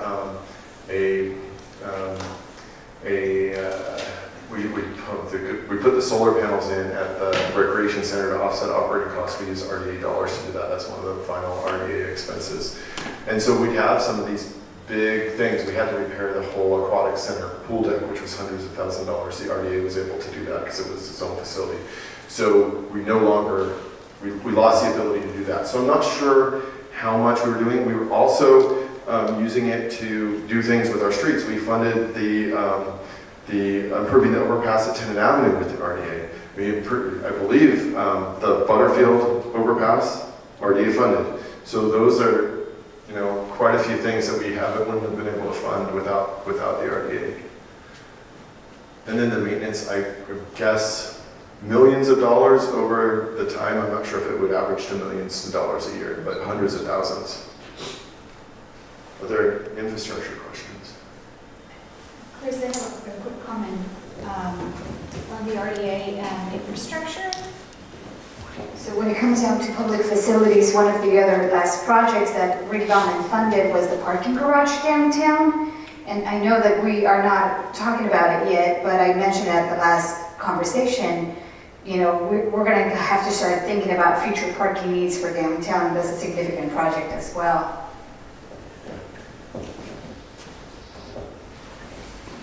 And there's no parking impact fee, so we aren't setting aside money for parking that way.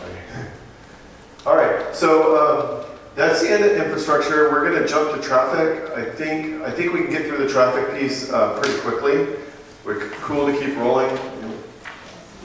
All right, so everyone loves traffic, especially if you're driving home on Monterey Road when we're doing the pavement project. So we apologize. We'll be done on Monday. So when it comes to traffic congestion, we as a city, our history, we don't manage traffic congestion. We don't have a traffic engineer. We don't have a traffic office. We haven't done that. And we spend a lot of time now, a handful of us, really trying to deal with traffic and sometimes transportation with the limited resources we have. And we've never made a decision to say, City Campbell has a traffic engineer that helps manage the flow of, manage the traffic projects and then also manage how the system works. Some people contract with the traffic engineer to provide ongoing traffic maintenance. We don't do that, so we don't have an active, comprehensive, coordinated schedule or system. So our signals, Mayor goes, hey, why aren't the signals all timed together? Because we don't have that infrastructure and we don't have the person doing it. So we do our best and we look at each intersection and how they'll work together, but each signal is managed independently with a few exceptions, and the few exceptions didn't start from us, they started with Caltrans, who requires it. So at the overpasses, the signals on the roadways next to them are tied to the Caltrans signals on the overpass. So at Tenet and like Walker and Butterfield, those are tied together, and then at Dunn from basically Murphy over to Walnut Grove on the other side are tied together, and then Cochrane, same thing. But we don't have an active congestion management or a intelligent traffic management system on our signals. We don't have that. It could be a decision that the council makes one day that we really want to look at improving the congestion and go that direction, but it's not something we have. It's not something we put any real resources towards. We manage our resident issues on a case-by-case basis like we do in all areas. We try and be really proactive, so if anyone's called on traffic things, you might see me out there, you might see Scott Kruger out there, but we try and be responsive.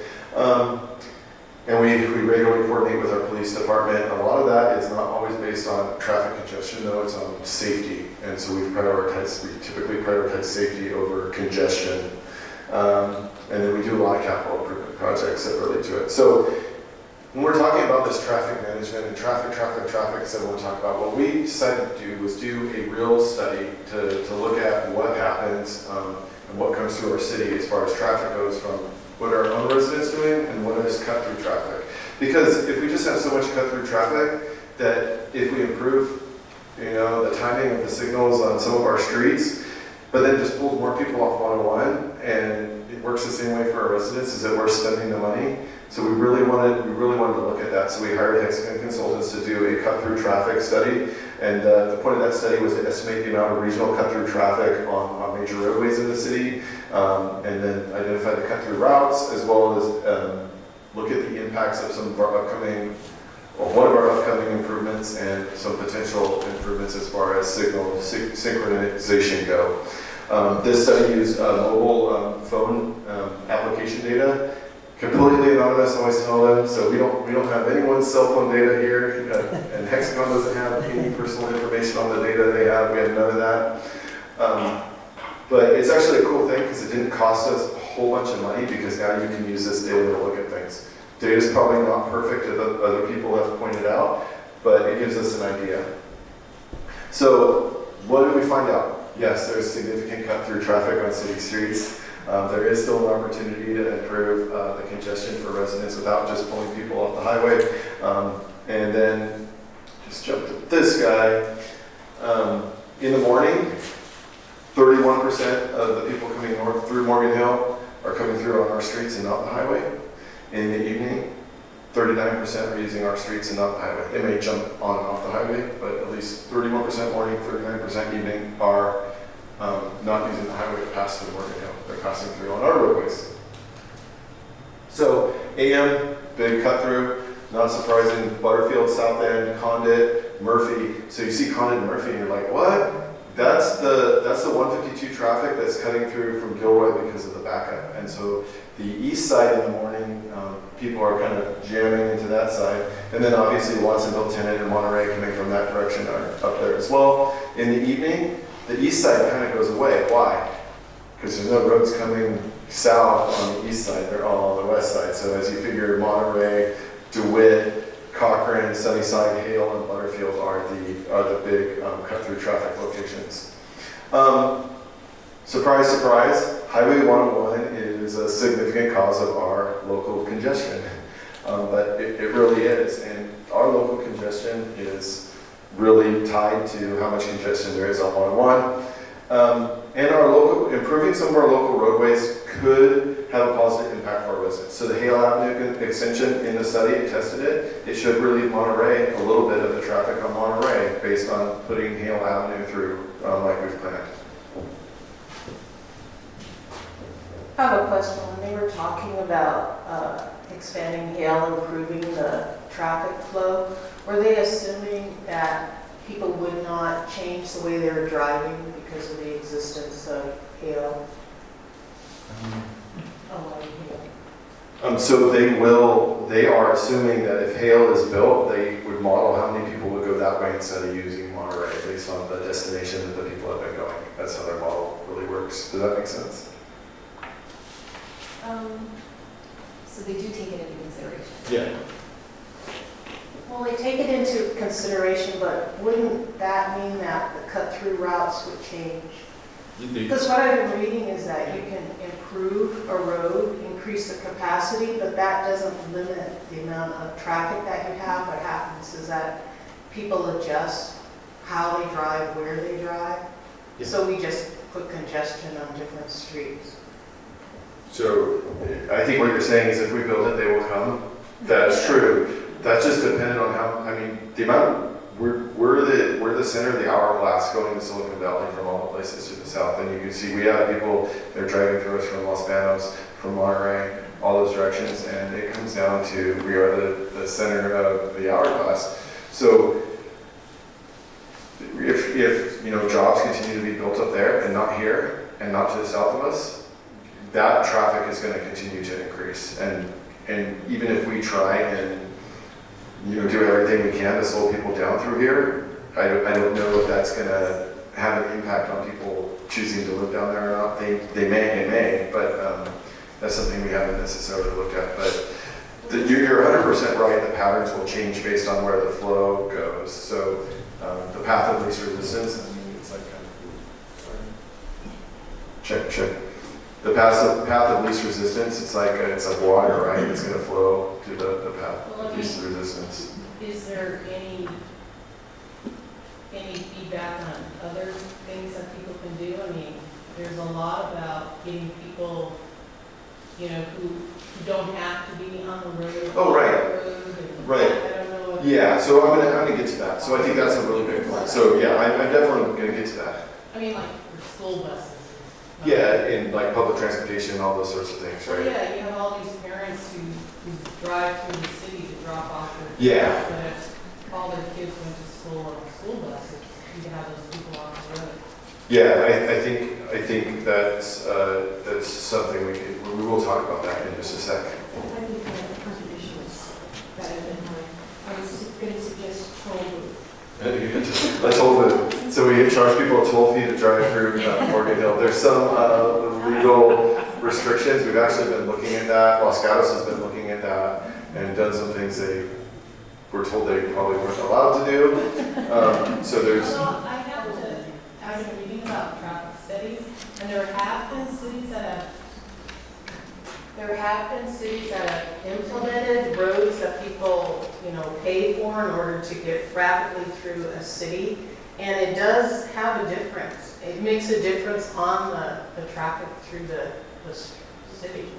Absolutely. And I think you see them on the East Coast all the time, you see them in Southern California, but typically those are bigger expressway type things.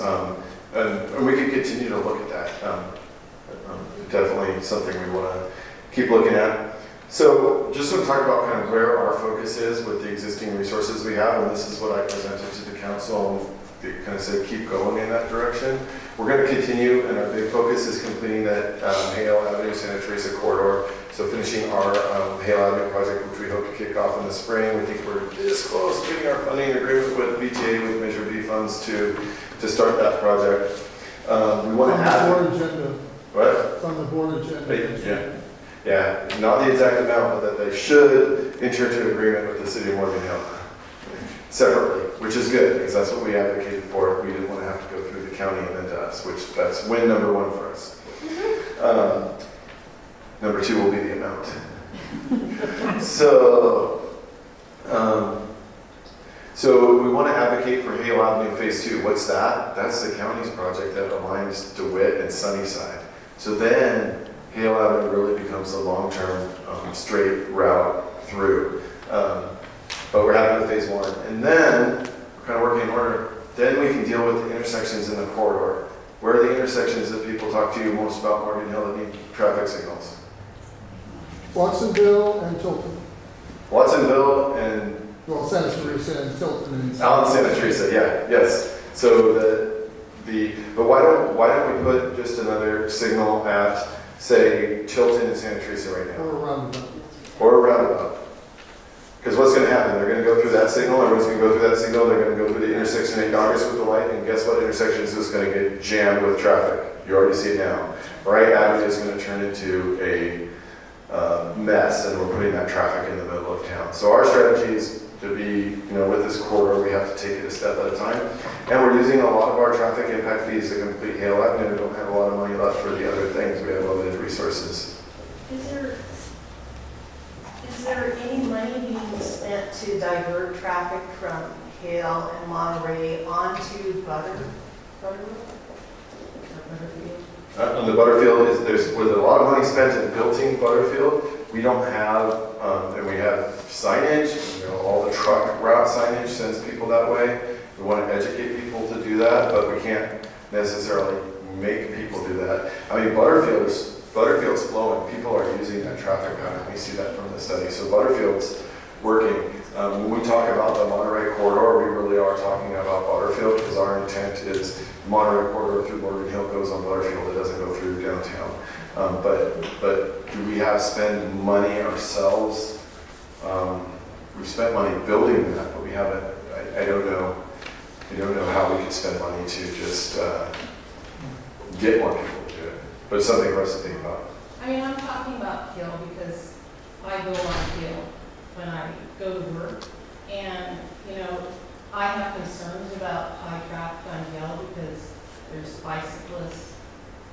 There's bicyclists on Hill. There's farm equipment on Hill. There's students, on the bus. There's coyotes running across Hill. It just seems like it could be a disaster. So with Hale Avenue right there, I don't know the answer to that. So that's the 101 congestion that's pushing people onto that road more frequently and that's north of the city that we'd like to influence through advocacy, but can't really influence ourselves because that is all is the county. I will say that Santa Teresa north, Hale north of Morgan Hill, I mean, it's been designated an expressway for many, many years. It's a pseudo expressway, so it is designed to move vehicles. We really only have 3 routes, right? We have Hale, Monterey, and 101 to get people north of us. Unless 101 is expanded and drastically, I don't know that there's a real way to, or there's less people driving, there's a way to reduce the traffic on Hale. But I just want to keep moving because I know we're almost out of time. Other city improvements we're really reviewing on a case-by-case basis, and we are working with limited funding, but our priority is on traffic and ped safety. So that's really some of the pieces we have coming up. The council adopted a Vision Zero strategy that we really are trying to implement.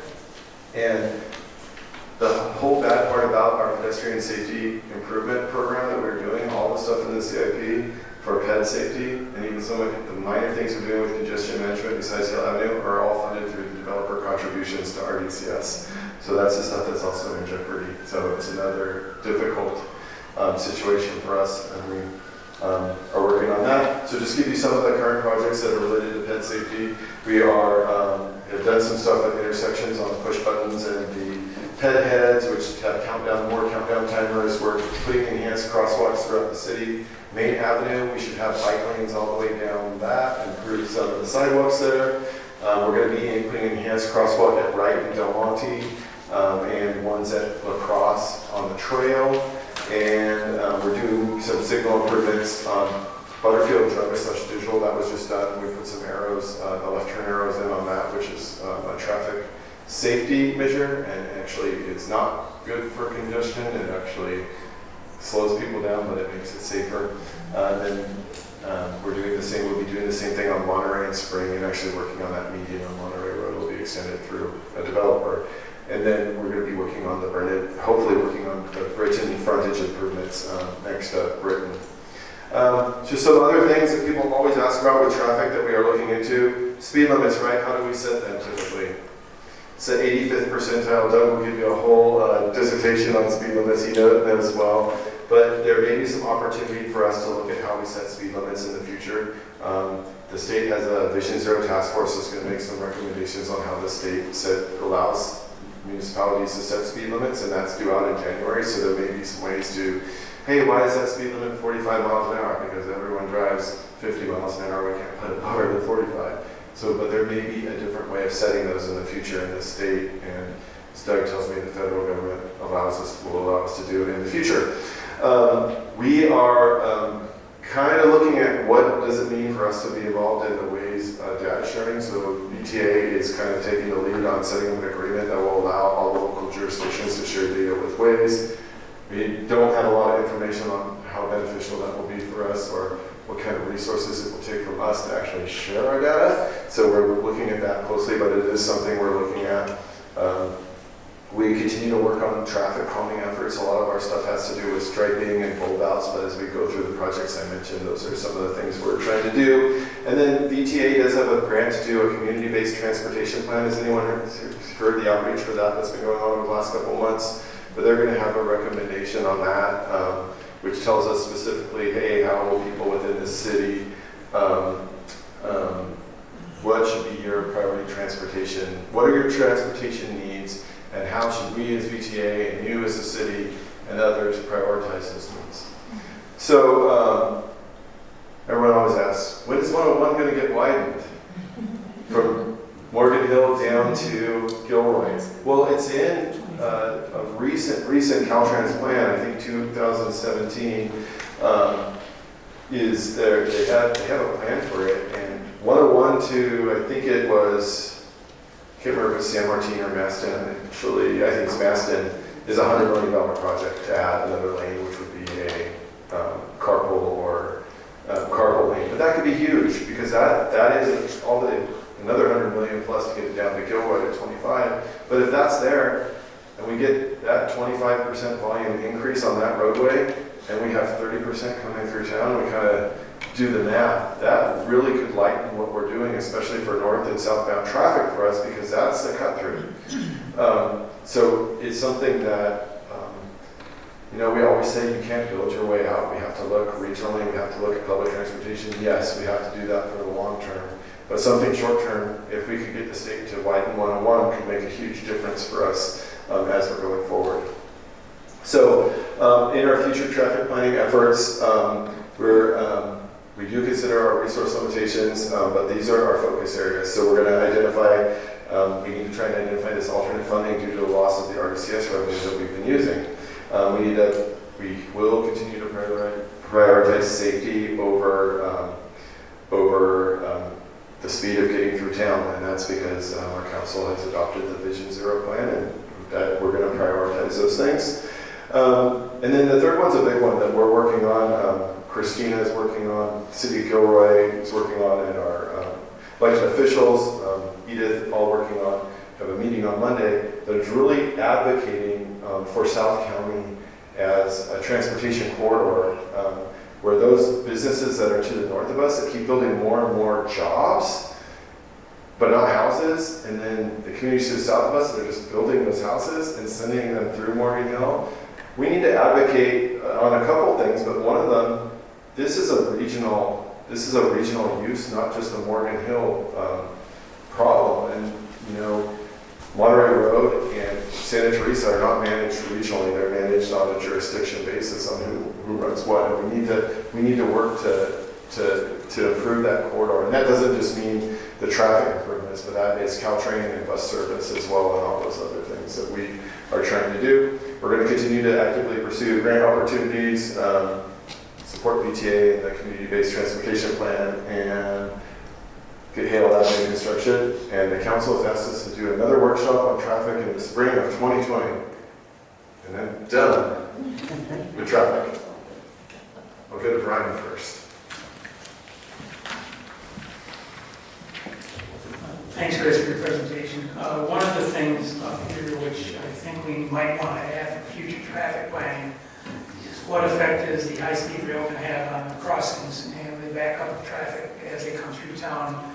At full build out, it's like 20 trains an hour during high traffic periods. That's going to affect traffic a whole bunch. Yeah. So I think we need to somehow put that in our future traffic planning and look at that. Thanks so much for reminding that for us, because I think in my head when I put this presentation together, I'm like, what are we going to do to improve traffic? But what are the things we need to do to stop traffic from getting worse should be on there as well. And I think it is a priority of our city council, as you know, and Edith's spending a lot of time working on that, and we are all focused on trying to make sure that happens. But excellent point.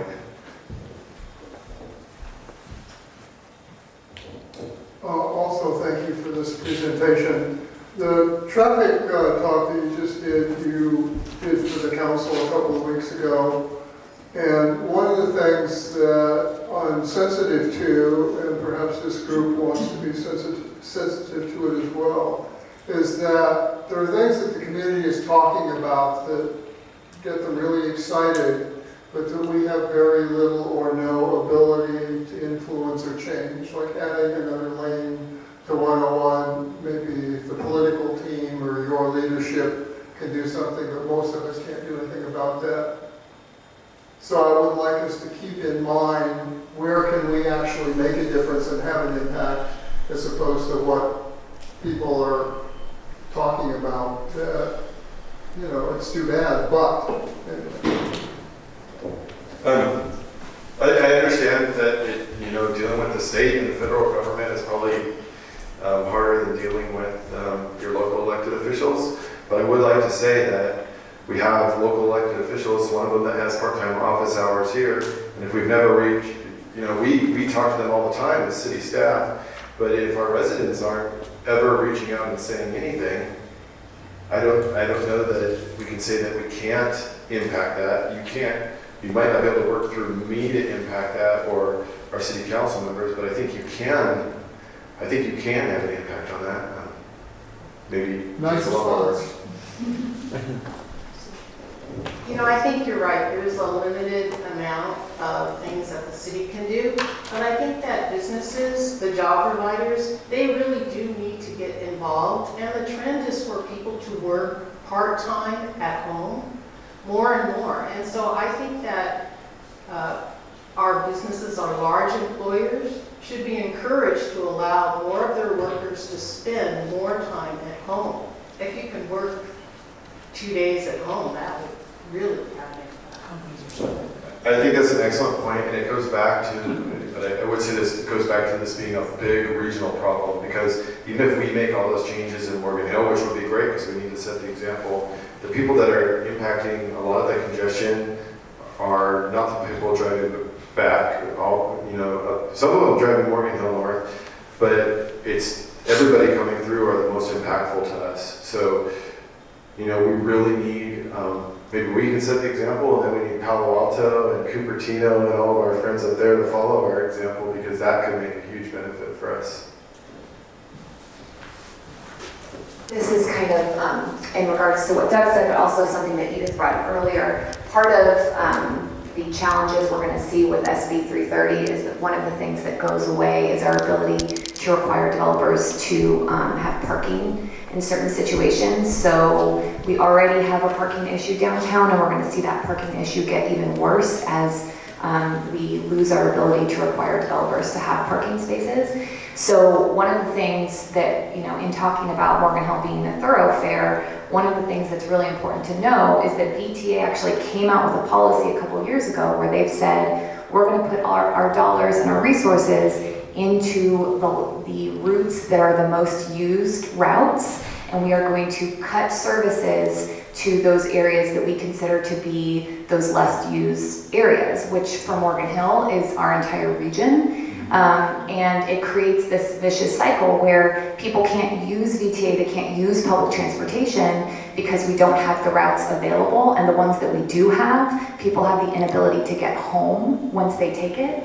So, for example, my husband and I are attorneys. There are lots of times when we would love to be taking public transportation to court in Redwood City and Palo Alto, but once we get to court, there's no way for us to get home on public transportation. Therefore, we don't use it. Therefore, they become less used routes. Therefore, the routes are then cut.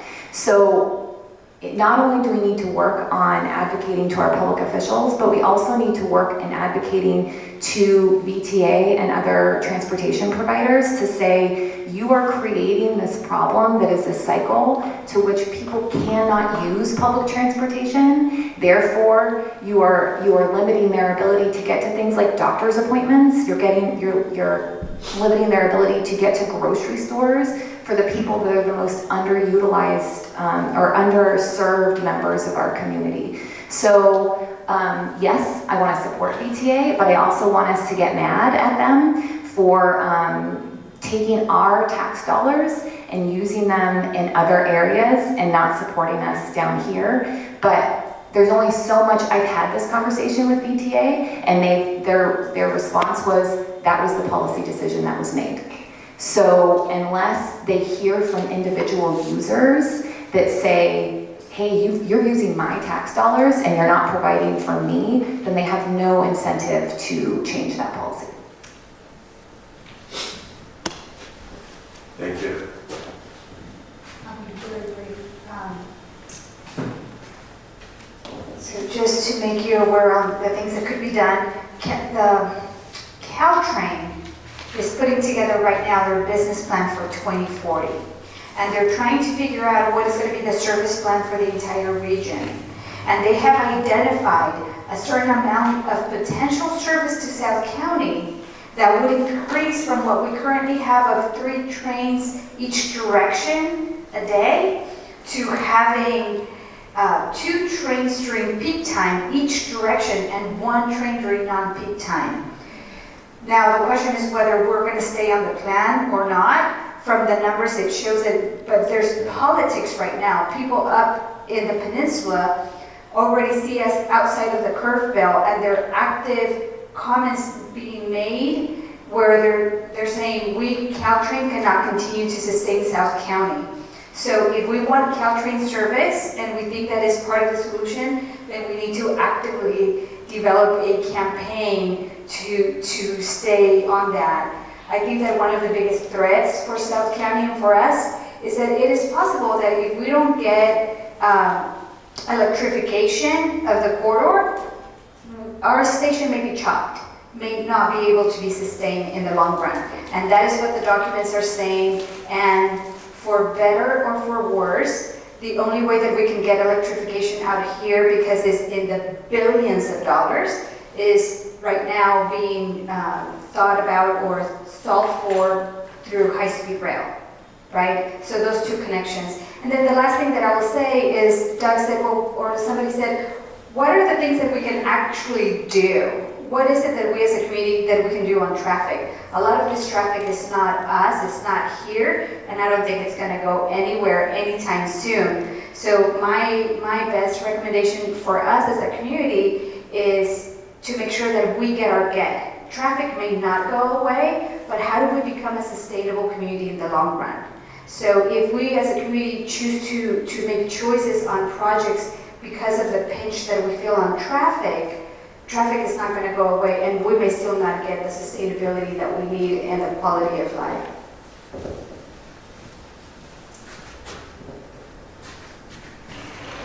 He is totally correct in that the high-speed rail and Caltrans both have in their plans the 16 trains per hour full build out 2040 for high-speed rail and 4 trains per hour for Caltrans. It's not including Union Pacific or anything else. So we got just those 20 right there in both plans during the high-speed traffic hours of 5 a.m. to 9 and from 5 to 7 or 8 at night. So it'll be less during other times, but those are the times when we're going to see the most traffic. So it's going to be an issue no matter which way we go on this, but I think we have to all be involved in it and go to meetings and speak our piece and let them know that it's an issue for us. Thank you. All right, we got a few more minutes. I think Maureen's gonna cut us off. You're right, there's a limited number of things that cities have done, and it seems like the only things that have been successful is to allow more people to use buses, for instance, for dropping kids off for school. And also something I thought was really interesting was that cities actually were able to control more traffic by shutting off the streets that people would use when they were going in and out of the city. Because if it's going to take a long time to get through Morgan Hill, they'll stay on 101. So it doesn't seem intuitive, you make it more difficult. But since so many people follow their maps when things are slow, they actually get off the freeway and they cut through our city just based on an app. And if an app says, hey, going through Morgan Hill is going to cost you more time, they'll stay on 101. I think that's a really good point. And when we look at the percentage of the people that come off the road, but then we also look at the percentage of our own residents that are using those routes. So we have many of our own residents that will not be supportive of blocking the alternate routes into the city. So, and there's actually just as many of them or more of them as the cut through traffic. So it makes it hard to just punish the cut through people versus punishing our own residents who are trying to get home. We just need to give our residents like a sticker or something. that we have looked at that. That's not legal at this point for us here in California. I don't also really know if it's legal across the country anymore. There were some cities that tried to do that. That's not. We can't do that. All right. Any more questions?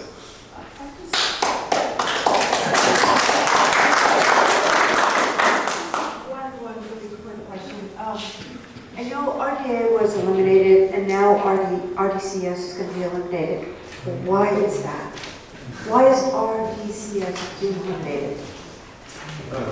I think that is a perfect setup for our housing discussion at next month's Engage, right, Wayne? Yes. Yes. However, it's because of the SB 330 legislation and what it does in terms of circumventing what we've had in place. It kind of overrides our growth control system, and because of that, it's going to limit the fees that we can get through the development process. However, in the information I sent out to you, if you go to the website link that I provided for 2019 housing legislation impacts, in the email that I sent last night, it has both the staff report and the presentation that Leslie Little just this last week gave to the Planning Commission on this exact issue. Also, I didn't have a chance to edit yet, but Leslie has done a piece that we're going to run in the newspaper as soon as the legislation is approved. Well, it's going to be approved at this point, but Governor hasn't signed it yet. And we'll be blasting it out to the community, posting it next door, but I'm going to send you the draft of that either tonight or tomorrow. It's kind of not very pretty to look at, and it's not going to be amazing, and it will say draft across it, but that's really specific. So that helps to answer that question, and Leslie will be talking with you next month about all of this. Well, it's also going to be on the council this coming week. Planning Commission. Yes. City Council. Council, City Council, I went to Planning Commission. Yeah, so this, exactly, very good point. October 2nd is Wednesday, a regular council meeting, and that'll be a topic being presented to the council. So if you prefer to see things live, Or come. come to the council meeting. So anyway, I just want to stress again, I hope a lot of you are able to join us Wednesday, October 16th from 6:30 to 8. It will likely be in the West Conference Room or possibly in here. It will be your opportunity to review the polling results from the community. Timing on, we will check to see if we can send the survey out in advance to you. Just please, if we are able to, do not share it on social media. Don't forward it around to friends. It just helps us get a better take on the poll. It makes the poll more worthwhile if people haven't had advance opportunity. We will try to send to you the polling results as quickly as we can before the meeting, but the timing is literally, you're going to have an opportunity to see those results very quickly after we even receive them. You know, we need to have a chance to look at them internally as well, but I mean, it's just going to be within a few days of that meeting. So just wanted to stress that. Our next meeting is scheduled for Saturday, October 26th. I know we have a conflict with Oktoberfest. I'm so sorry because I know that affects several people in this room. And I apologize. We have had conflicts almost every Saturday meeting with something. We need to keep this rolling though. So if you can't be here, you can't be here. We are videoing all of these. And Doug. Are you going to open this for general comments? Right now? I was trying to close it out. I know, that's what I thought you were doing. So I just wanted to say something. I watched the video of your Thursday night meeting, and one comment had to do with, you know, sort of getting down to the lowest level where somebody would be willing to support a particular activity so you could sort of get general support for something at a higher level. And that made me then think about what we're hearing people saying they want versus perhaps our expertise in having people understand what they need. And then that tied into Michelle's comment about her little flyer with the hook on the front, you know, some grab you picture, and on the back having useful information. This sort of overview that we had today is useful as background, but I don't feel that most of it actually ties directly into a personal impact on an individual in the city. Something I had suggested to Chris that he said you'd already thought of before I signed up for this group was flyers or posters or something. This trail costs X dollars per day to run, or if we were to put a bathroom in this park, it would require this many tens of thousands of dollars to put in and so many thousands to maintain, or things of that nature that begin to actually make people understand how they really are affected by the decisions we're making and whether they want to support us or not going forward. Because that's missing, and I have reservations about a polling that we don't know what we've said. And anyway, I'll save that for the Wednesday meeting. I appreciate your comments, absolutely and completely. I'll be very sincere with you. That is really ultimately part of our plan. We are doing all of this with no additional resources. That was a choice, not to bring in a consulting firm, one, because of the cost, and two, because we felt that our community relates better with us as staff. They're familiar with us. Most of us, well actually, except for her show right now, we all live here in the community, so we have the advantage also of being residents and hearing from them. we literally haven't had the opportunity to get to the point to create those things and get them out and distributed. We have been impacted immensely by a few issues out in the community that are, I mean, they really connect to all of this, but I mean, the things that have been going on in relation to the Trammell Crow project. Recently, there's been a lot of conversation about shoe palace. What I sometimes think people forget is the impact it is inside of City Hall to try and deal with all the questions, concerns, get out the right information, and, you know, respond. And I can tell you that an awful lot of resources are being spent dealing with all of that right now. And that has nothing to do whether you agree with it or don't, you know, or not. It's just the reality. And when you have something kind of rise up to crisis level, what gets your attention? The crisis. And so we're planning to do more of that, Doug. If there's anyone in this team that has the time and creative ability, I would welcome that. We're trying to see if there's people in our group who can do some of the legwork on this. That was also the intent of this group, because we don't have enough resources internally to get every single last piece of it done.